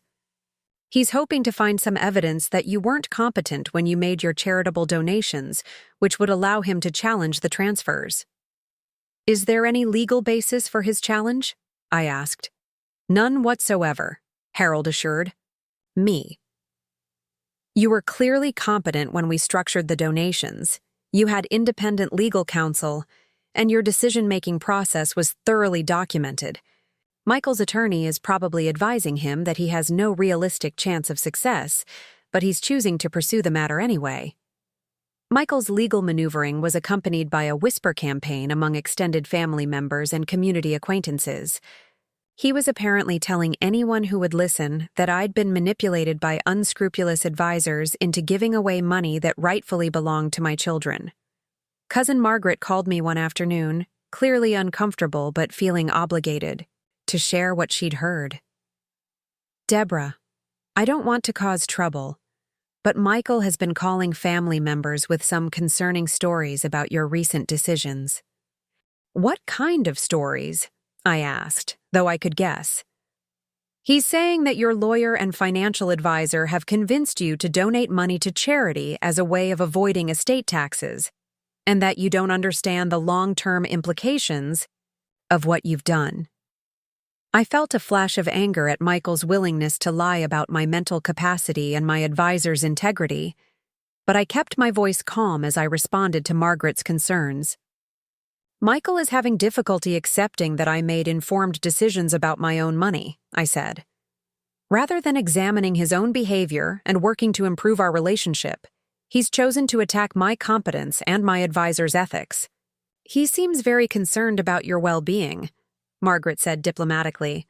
"He's concerned about his inheritance," I corrected. "There's a difference, though I understand why he might frame his motivations differently when talking to family members." Margaret was quiet for a moment, clearly processing the distinction I'd drawn. "Is it true that you've given away most of your estate?" "It's true that I've donated substantial amounts to charitable causes I care about," I said.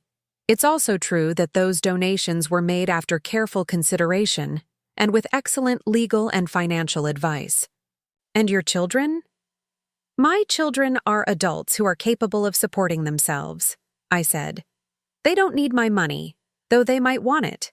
There's a difference between need and want, just as there's a difference between concern and greed."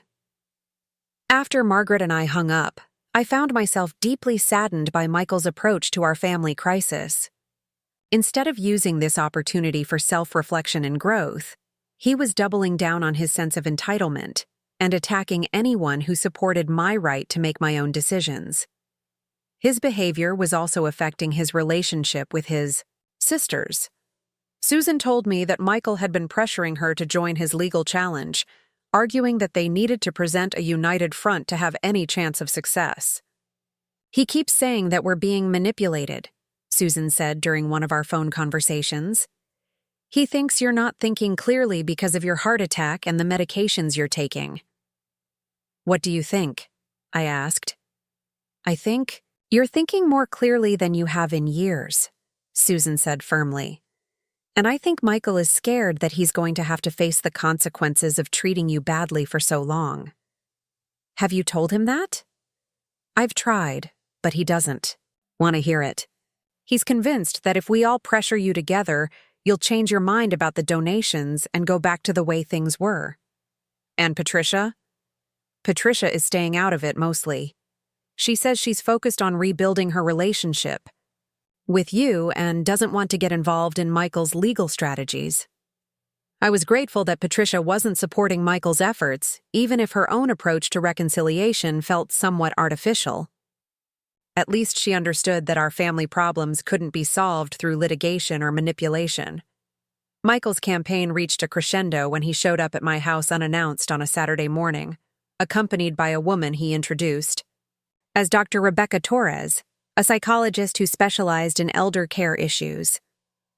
"Mom, I've brought someone I'd like you to meet," he said, his tone falsely cheerful as I opened the door.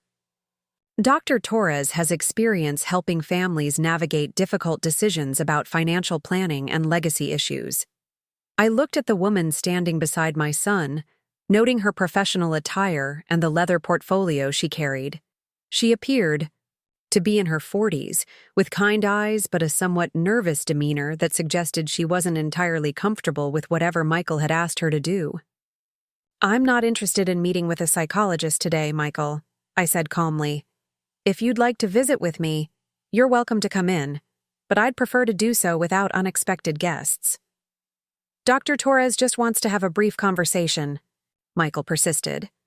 She has some insights about family dynamics that might be helpful for all of us. I'm sure she does, but I haven't consented to a psychological evaluation, and I won't be participating in one today. Dr. Torres spoke for the first time, her voice gentle but firm. Mrs. Allen, I want to assure you that this isn't an evaluation. I'm here as a family consultant, not as a diagnosing clinician. Regardless of your role, I haven't agreed to meet with you, I said. Michael, if you'd like to have a conversation with me about our relationship, I'm happy to do that. But I won't be manipulated into psychological assessments disguised as family consultations. Michael's face flushed with frustration. Mom, you're being paranoid. Dr. Torres is here to help, not to attack you. I'm being appropriately cautious.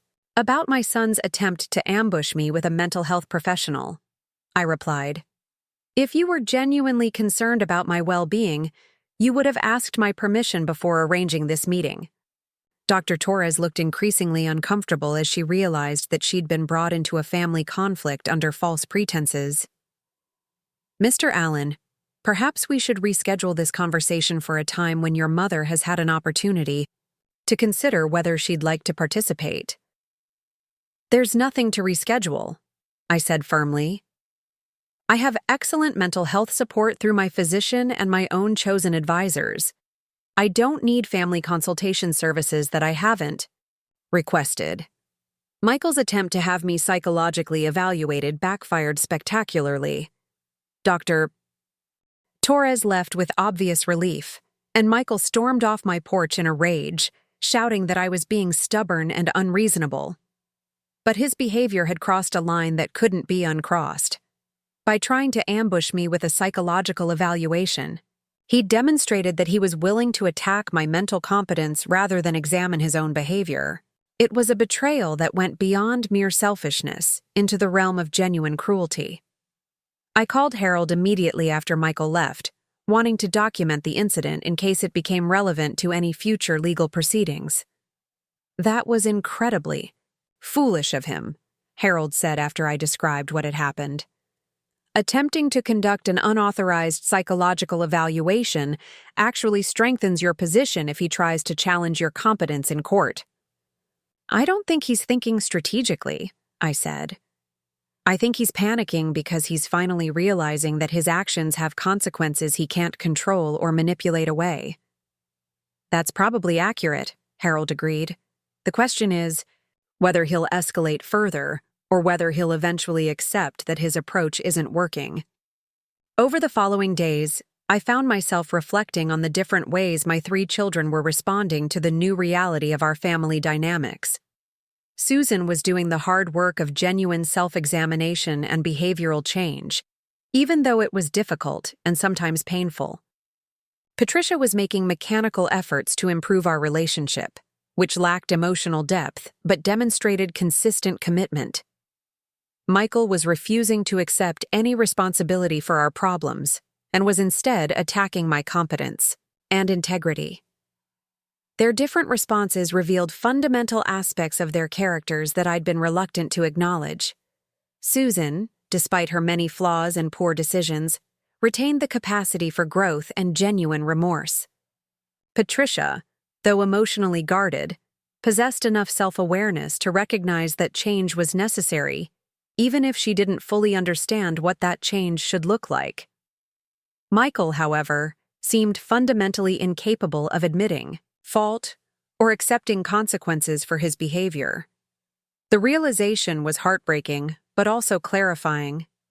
I'd spent years making excuses for Michael's selfishness, telling myself that his struggles with divorce and financial pressure justified his treatment of me. But his response to our current crisis revealed that his problems weren't caused by external circumstances. They were caused by his own character defects that he was unwilling to address. Susan's transformation continued to be the bright spot in an otherwise difficult situation. She'd found a new job working for a nonprofit organization that provided services to elderly residents in assisted living facilities.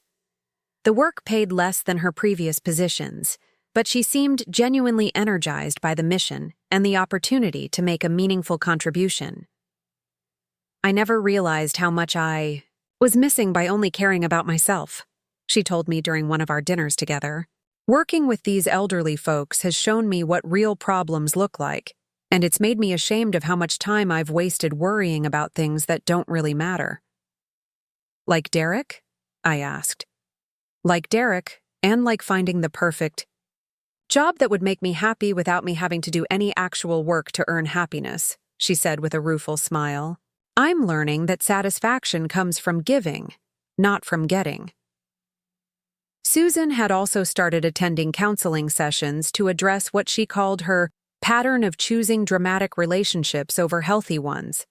She spoke openly about her therapy work, sharing insights she was gaining about her own behavior and motivations. "My therapist says I've been using relationship drama as a way to avoid dealing with my own problems," she said. "When I was focused on trying to fix Derek, I didn't have to think about what was wrong with my own life." "That's a mature insight," I said.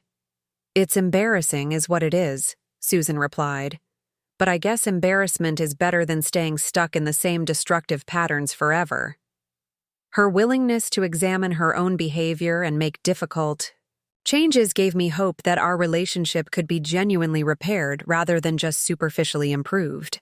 For the first time in years, I felt like I was getting to know my youngest daughter as the person she was capable of becoming rather than just managing the person she'd been. Patricia's efforts, while less emotionally authentic than Susan's, were still yielding positive results in our relationship. Her scheduled calls and visits provided structure and consistency that I'd been missing for years, and her genuine attention during our interactions made me feel valued even if her approach felt somewhat calculated.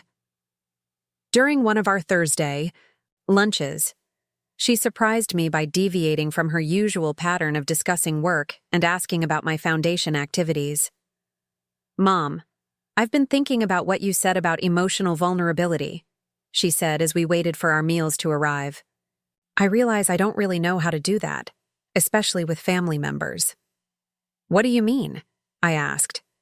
"I mean that I've learned to manage relationships through performance and achievement, but I've never learned to connect with people through honest communication about feelings and fears." Her admission was the most personally revealing thing she'd shared with me in years, and I could see how difficult it was for her to acknowledge what she perceived as a professional weakness. "Emotional vulnerability isn't a weakness," I said gently. "It's a skill that requires practice, just like any other skill." "How do I practice it?" she asked. "You start by sharing something real about your internal experience, rather than just reporting facts about your external circumstances," I suggested. "Instead of telling me that your performance review went well, you might tell me how you felt before the review, or what you were afraid might happen, or what it means to you to receive positive feedback." Patricia was quiet for a moment, clearly trying to understand the distinction I was drawing. "I was terrified before my performance review," she said finally. "I was afraid my supervisor would say that I work too much but don't produce enough, that I'm so focused on looking busy that I'm not actually effective." "And how did you feel when that didn't happen?" I asked. Relieved, but also kind of empty. Like I'd been worried about the wrong thing, or like maybe success isn't as satisfying as I thought it would be. Her honest response created a moment of real connection between us, the kind of intimacy that had been missing from our relationship for years. I could see her surprise at how good it felt to share her real thoughts rather than just her accomplishments. "That kind of honesty is what I mean by emotional vulnerability," I said. "It's scary because it reveals parts of yourself that might not be perfect, but it's also what allows people to really know and care about each other." "I want to get better at this," Patricia said. "Not just because I want to improve our relationship, but because I'm starting to realize that my approach to relationships might be part of why I'm not as happy as I thought I should be." Her willingness to examine her own emotional limitations gave me hope that she might be capable of deeper change than I'd initially believed.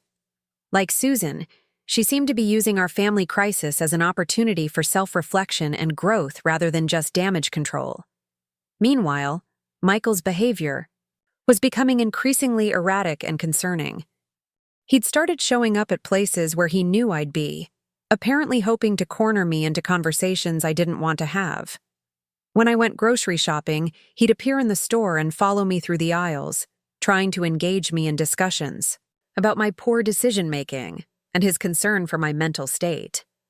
These encounters were uncomfortable and felt increasingly threatening, even though Michael never raised his voice or made overtly aggressive gestures. His persistence in the face of my clear requests for space suggested that he was losing his ability to respect boundaries or accept rejection. Harold advised me to document these encounters and consider requesting a restraining order if Michael's harassment escalated further. Stalking behavior often starts with seemingly innocent boundary violations, he warned. If he's not respecting your clear requests for space, he may not respect other boundaries either. The contrast between my children's responses to our family crisis was becoming starker by the week. Susan and Patricia were both making genuine efforts to understand their own contributions to our problems and to change their behavior accordingly. Their approaches were different. Susan's more emotionally raw and Patricia's more methodical, but both were moving in positive directions. Michael, however, was moving in the opposite direction. Instead of self-reflection, he was engaging in denial and projection. Instead of accepting responsibility, he was blaming others. Instead of respecting boundaries, he was becoming increasingly intrusive and aggressive. The divergent paths my children were taking forced me to confront a painful truth. Not all family relationships can be saved, regardless of how much love and effort are invested in the attempt. Some people are capable of growth and change when faced with consequences for their behavior, while others respond to consequences by escalating their destructive patterns. Michael was revealing himself to be someone who couldn't tolerate having his sense of entitlement challenged, and who was willing to attack my mental competence and personal freedom rather than examine his own character defects. His behavior was pushing me toward a decision I'd hoped to avoid. The possibility that maintaining any relationship with him might be too dangerous to my emotional and physical well-being to continue. As I prepared for what I suspected would be the final confrontation with all three of my children, I felt a mixture of sadness and relief. Sadness for the son I was losing, but relief that I was finally free to choose relationships based on how I was treated rather than on genetic connections or misplaced loyalty. The reckoning was approaching its climax, and I was as ready as I could be for whatever revelations and decisions lay ahead. The moment of final reckoning arrived on a crisp October morning when I made the decision to call one last family meeting. 6 months had passed since my heart attack at Henderson's pharmacy, and the transformation in my life had been more profound than I could have imagined. I was no longer the quiet, accommodating widow who accepted whatever scraps of attention her children chose to offer. I had become a woman who understood her own worth and refused to settle for relationships that diminished rather than enriched her life. I sent each of my children a formal invitation, delivered by Harold's office, requesting their presence at my home for what I described as a final discussion about our family's future. The tone was businesslike rather than warm, a deliberate choice that reflected the gravity of what I intended to communicate. Susan arrived first, as I'd expected she would. Her transformation over the past months had been remarkable to witness. She looked healthier, more confident, and genuinely at peace in a way I hadn't seen since she was a child. Her work with the elderly had given her a sense of purpose that had been missing from her life for years, and her therapy sessions had helped her develop the self-awareness that authentic relationships require. "How are you feeling about today, Mom?" she asked as she helped me arrange chairs in the living room for our meeting. "Peaceful," I said, and realized that I meant it. For the first time in years, I know exactly where I stand and what I'm willing to accept going forward. Patricia arrived exactly on time, carrying a small notebook as if she were attending a business meeting rather than a family conference. Her efforts to improve our relationship had been consistent, if somewhat mechanical, but I could see genuine progress in her willingness to be emotionally vulnerable during our conversations. She was learning to connect with people as a person rather than just as a professional, and that growth gave me hope for our future. Michael was 20 minutes late, and when he finally arrived, he brought his attorney with him despite my explicit request that this be a family-only meeting. The lawyer, a sharp-featured man in an expensive suit, introduced himself as James Morrison and explained that he was there to protect Michael's interests during what he called these difficult family negotiations. "This isn't a negotiation," I said calmly. "This is a conversation about our family's future, and I don't appreciate you bringing legal representation to what should be a personal discussion." Given the financial implications of this meeting, I felt it was prudent to have professional guidance, Michael said, his tone defensive and aggressive. I looked at my son, this man I'd raised to believe in honor and integrity, and felt a profound sadness for what he'd chosen to become. His decision to bring a lawyer to a family meeting revealed everything I needed to know about his priorities and his character. "Mr. Morrison, I'm going to ask you to leave," I said firmly. "This is a private family matter, and your presence is neither welcome nor necessary." "Mrs. Allen, I understand your preference for privacy, but my client has legitimate concerns about decisions that could affect his financial future," the lawyer replied smoothly. "Your client has no financial future tied to my decisions," I said. "His inheritance, such as it was, has already been donated to charitable causes. Today's conversation is about relationships, not money." The room fell silent as the full implications of my statement sank in. Patricia's face went pale. Susan looked sad but unsurprised, and Michael appeared stunned, despite having heard hints of this news in previous conversations. "What do you mean, such as it was?" Patricia asked quietly. "I mean that, as of last week, every penny of my estate has been transferred to the Deborah Allen Foundation for Elder Care," I said. "There is no inheritance left to discuss, no financial legacy to divide among my children. Everything I owned now belongs to people who will use it to help elderly individuals who have been abandoned by their families." Michael's attorney leaned forward in his chair. "Mrs. Allen, if you've made significant financial transfers while under emotional distress, those transfers may be subject to legal challenge." "Mr. Morrison, I made those transfers after months of careful consideration, with excellent legal counsel, and with full knowledge of their implications," I said. "There is no legal basis for challenging my right to dispose of my own property as I see fit." "We'll see about that," Michael said, his voice tight with fury. "No, we won't," I replied calmly, "because I'm about to explain to you why pursuing legal action would be pointless and self-destructive." I stood up and walked to the mantel, where I'd placed a thick folder containing documents I'd prepared for this moment. 6 months ago, when you left me dying on the floor of Henderson's pharmacy, you made a choice about what kind of relationship you wanted with your mother. Today, I'm making a choice about what kind of relationship I'm willing to have with my children. I opened the folder and removed 3 sealed envelopes, each labeled with one of my children's names. These contain my final assessment of our relationships and my decisions about how we'll interact going forward. I handed Susan her envelope first. She opened it with trembling hands and read the single page inside, tears forming in her eyes as she processed what I'd written.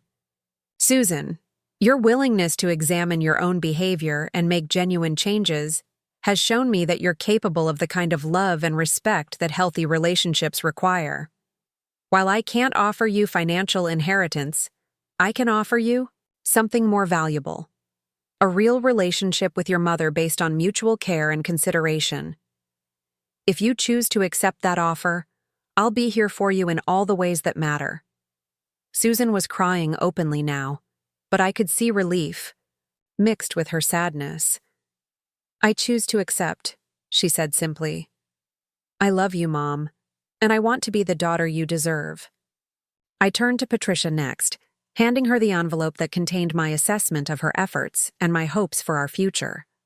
She read it silently, her professional composure cracking slightly as she absorbed my words. Patricia, your mechanical approach to relationship repair has lacked emotional authenticity, but it has demonstrated consistent commitment and genuine effort. You're learning to connect with people as a person rather than just managing them as objectives, and that growth gives me hope. I'm willing to continue working on our relationship if you're willing to continue working on yourself. Patricia nodded, her voice steady despite the tears in her eyes. I want to keep learning. I want to be better at loving people, not just succeeding at things. Finally, I turned to Michael, holding his envelope, but not yet offering it to him. Michael, your response to our family crisis has revealed aspects of your character that I can no longer ignore or excuse. Instead of self-reflection, you've chosen denial. Instead of taking responsibility, you've blamed others. Instead of respecting boundaries, you've become increasingly aggressive and intrusive. Michael's face was flushed with anger, and I could see his attorney taking notes as I spoke. You're attacking my character because I'm the only one with enough backbone to stand up to your manipulation, he said. I'm describing your behavior objectively, I corrected, and that behavior has led me to a decision that I never wanted to make, but can no longer avoid. I opened his envelope and read from the letter inside, instead of handing it to him. Michael, effective immediately, I am ending all contact with you. Your attempts to have me declared mentally incompetent, your harassment at public places, and your refusal to respect my clearly stated boundaries have made it impossible for me to maintain any relationship with you without compromising my own safety and well-being. The room was completely silent, except for the ticking of the grandfather clock in the corner. Michael stared at me as if he couldn't believe what he'd heard. You're cutting me off completely? He asked, his voice barely above a whisper. I'm protecting myself from someone who has repeatedly demonstrated that they're willing to attack my competence, violate my privacy, and disregard my autonomy rather than examine their own behavior, I said. You've made it clear that you see me as an obstacle to your financial goals rather than as a person deserving of love and respect. This is insane, Michael said, standing up abruptly. You're destroying our family over money. I'm not destroying our family over money, I said calmly. I'm ending a relationship that was already destroyed by your inability to see me as anything other than a source of potential inheritance. Michael's attorney stood up as well, clearly sensing that the meeting was not going in his client's favor. Mrs. Allen, I want to advise you that cutting off contact with your son could be seen as evidence of impaired judgment. Mr. Morrison, choosing to end relationships with people who treat you poorly is evidence of excellent judgment, I replied. Any competent mental health professional would tell you that maintaining contact with someone who harasses and threatens you is what would indicate impaired decision-making. Michael stormed toward the door, his face red with fury. This isn't over, Mom. I'll prove that you're not competent to make these decisions. Michael, I said, my voice carrying all the authority and finality I could muster. It is over. Any further attempts to contact me, harass me, or challenge my competence will be reported to the police and addressed through legal channels. You are no longer welcome in my life. He left without another word, slamming the door behind him hard enough to rattle the windows. His attorney followed quickly, muttering something about exploring legal options and gathering evidence. After they were gone, I sat back down with Susan and Patricia, feeling emotionally drained but strangely peaceful. The hardest conversation of my life was finally over, and I'd said everything that needed to be said.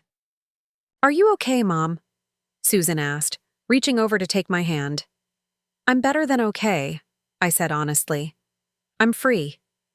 For the first time in 8 years, I'm free to have relationships with people who actually care about me rather than what I can do for them. Patricia was quiet for several minutes, processing everything that had happened. "I'm sorry about Michael," she said finally. "I know that must have been incredibly difficult." "It was necessary," I said. Sometimes loving someone means recognizing that you can't have a healthy relationship with them, no matter how much you want to. We spent the next hour talking about our plans for the future.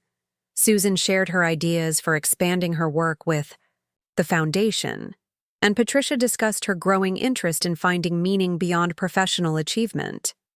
For the first time in years, I felt like I was talking to my daughters rather than managing my children. As they prepared to leave, both Susan and Patricia hugged me tightly, and I could feel the difference in their embraces. These weren't the obligatory hugs of people fulfilling social expectations. These were the embraces of people who genuinely cared about each other and were committed to building something real together. "Thank you, Mom," Susan said as she stood at my door. "Thank you for not giving up on us, and thank you for teaching us what real love looks like. Thank you for showing me that people can change when they choose to," I replied. "That's been the greatest gift of this entire difficult process." After they left, I sat in my living room surrounded by the detritus of our family meeting, scattered papers and empty coffee cups marking the end of one chapter of my life and the beginning of another. The house felt different now, lighter somehow, as if the weight of maintaining false relationships had been physically lifted from the rooms where I lived. I thought about Gerald and what he would think of the choices I'd made. I believed he would be proud of me for finally standing up for myself and refusing to accept treatment that diminished my worth and dignity. He'd always believed that love should be demonstrated through actions rather than just words, and my children's actions had finally spoken clearly enough for me to hear. The phone rang that evening, and I saw Michael's number on the caller ID. I let it go to voicemail, along with the dozen calls that followed over the next several days. His messages grew increasingly desperate and angry as he realized that I meant what I'd said about ending contact. But I'd learned the difference between someone who was sorry for their behavior and someone who was sorry for the consequences of their behavior. And Michael's messages clearly fell into the latter category. 3 weeks later, Harold called to inform me that Michael's attorney had withdrawn from his case. Apparently, they couldn't find any credible evidence to support a competency challenge, Harold said with satisfaction in his voice. "Morrison told me confidentially that he advised Michael to accept your decision and move on with his life." "Will he take that advice?" I asked. "Time will tell," Harold replied. "But legally speaking, you're in the clear.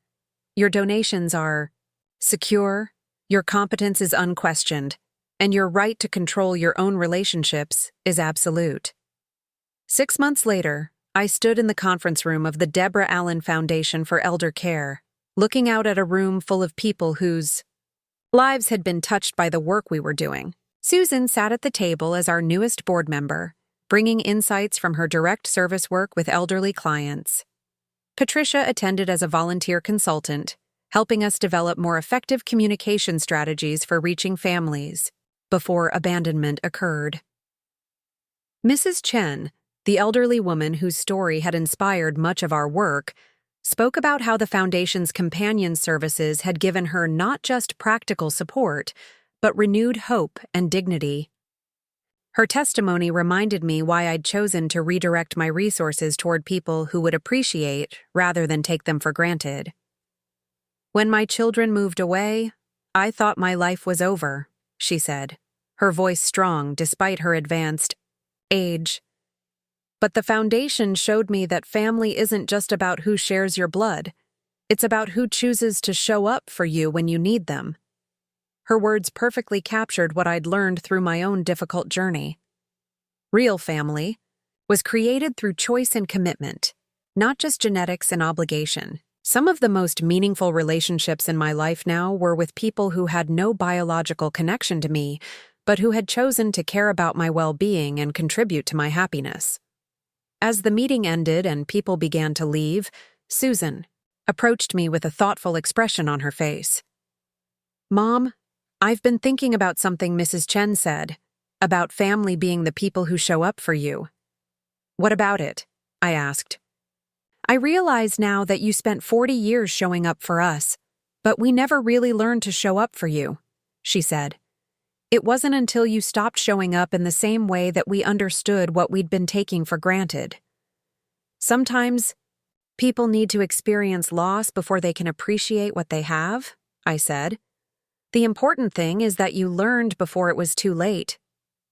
Patricia joined our conversation, carrying the flowers she'd brought for the meeting. I brought these for the conference table, but I want you to have them, she said, offering me the bouquet. Not because I'm supposed to bring you flowers, but because I saw them and thought about how much joy you take in beautiful things. It was a small gesture, but it represented the kind of thoughtful attention that had been missing from our relationship for years. Patricia was learning to notice what mattered to me and to express care through actions rather than just obligations. As we walked out of the building together, I reflected on how dramatically my life had changed since that terrible day at Henderson's pharmacy. I'd lost one son, but gained 2 daughters who were finally learning how to love authentically. I'd given away millions of dollars, but gained a sense of purpose and fulfillment that money could never have provided. Most importantly, I'd learned that it's never too late to stop accepting less than you deserve, even from the people you love most. Setting boundaries and demanding respect hadn't destroyed my family. It had revealed which relationships were worth saving and which were based on false foundations. The evening air was crisp as we walked to our cars, and I felt a deep sense of contentment settle over me. Tomorrow would bring new challenges and new opportunities to make a difference in the world. But tonight, I was simply grateful to be surrounded by people who had chosen to love me not for what I could give them, but for who I was as a person. That, I realized, was the greatest inheritance I could have hoped for, and it was one that no legal challenge could ever take away. Up next, you've got 2 more standout stories right on your screen. If this one hit the mark, you won't want to pass these up. Just click and check them out.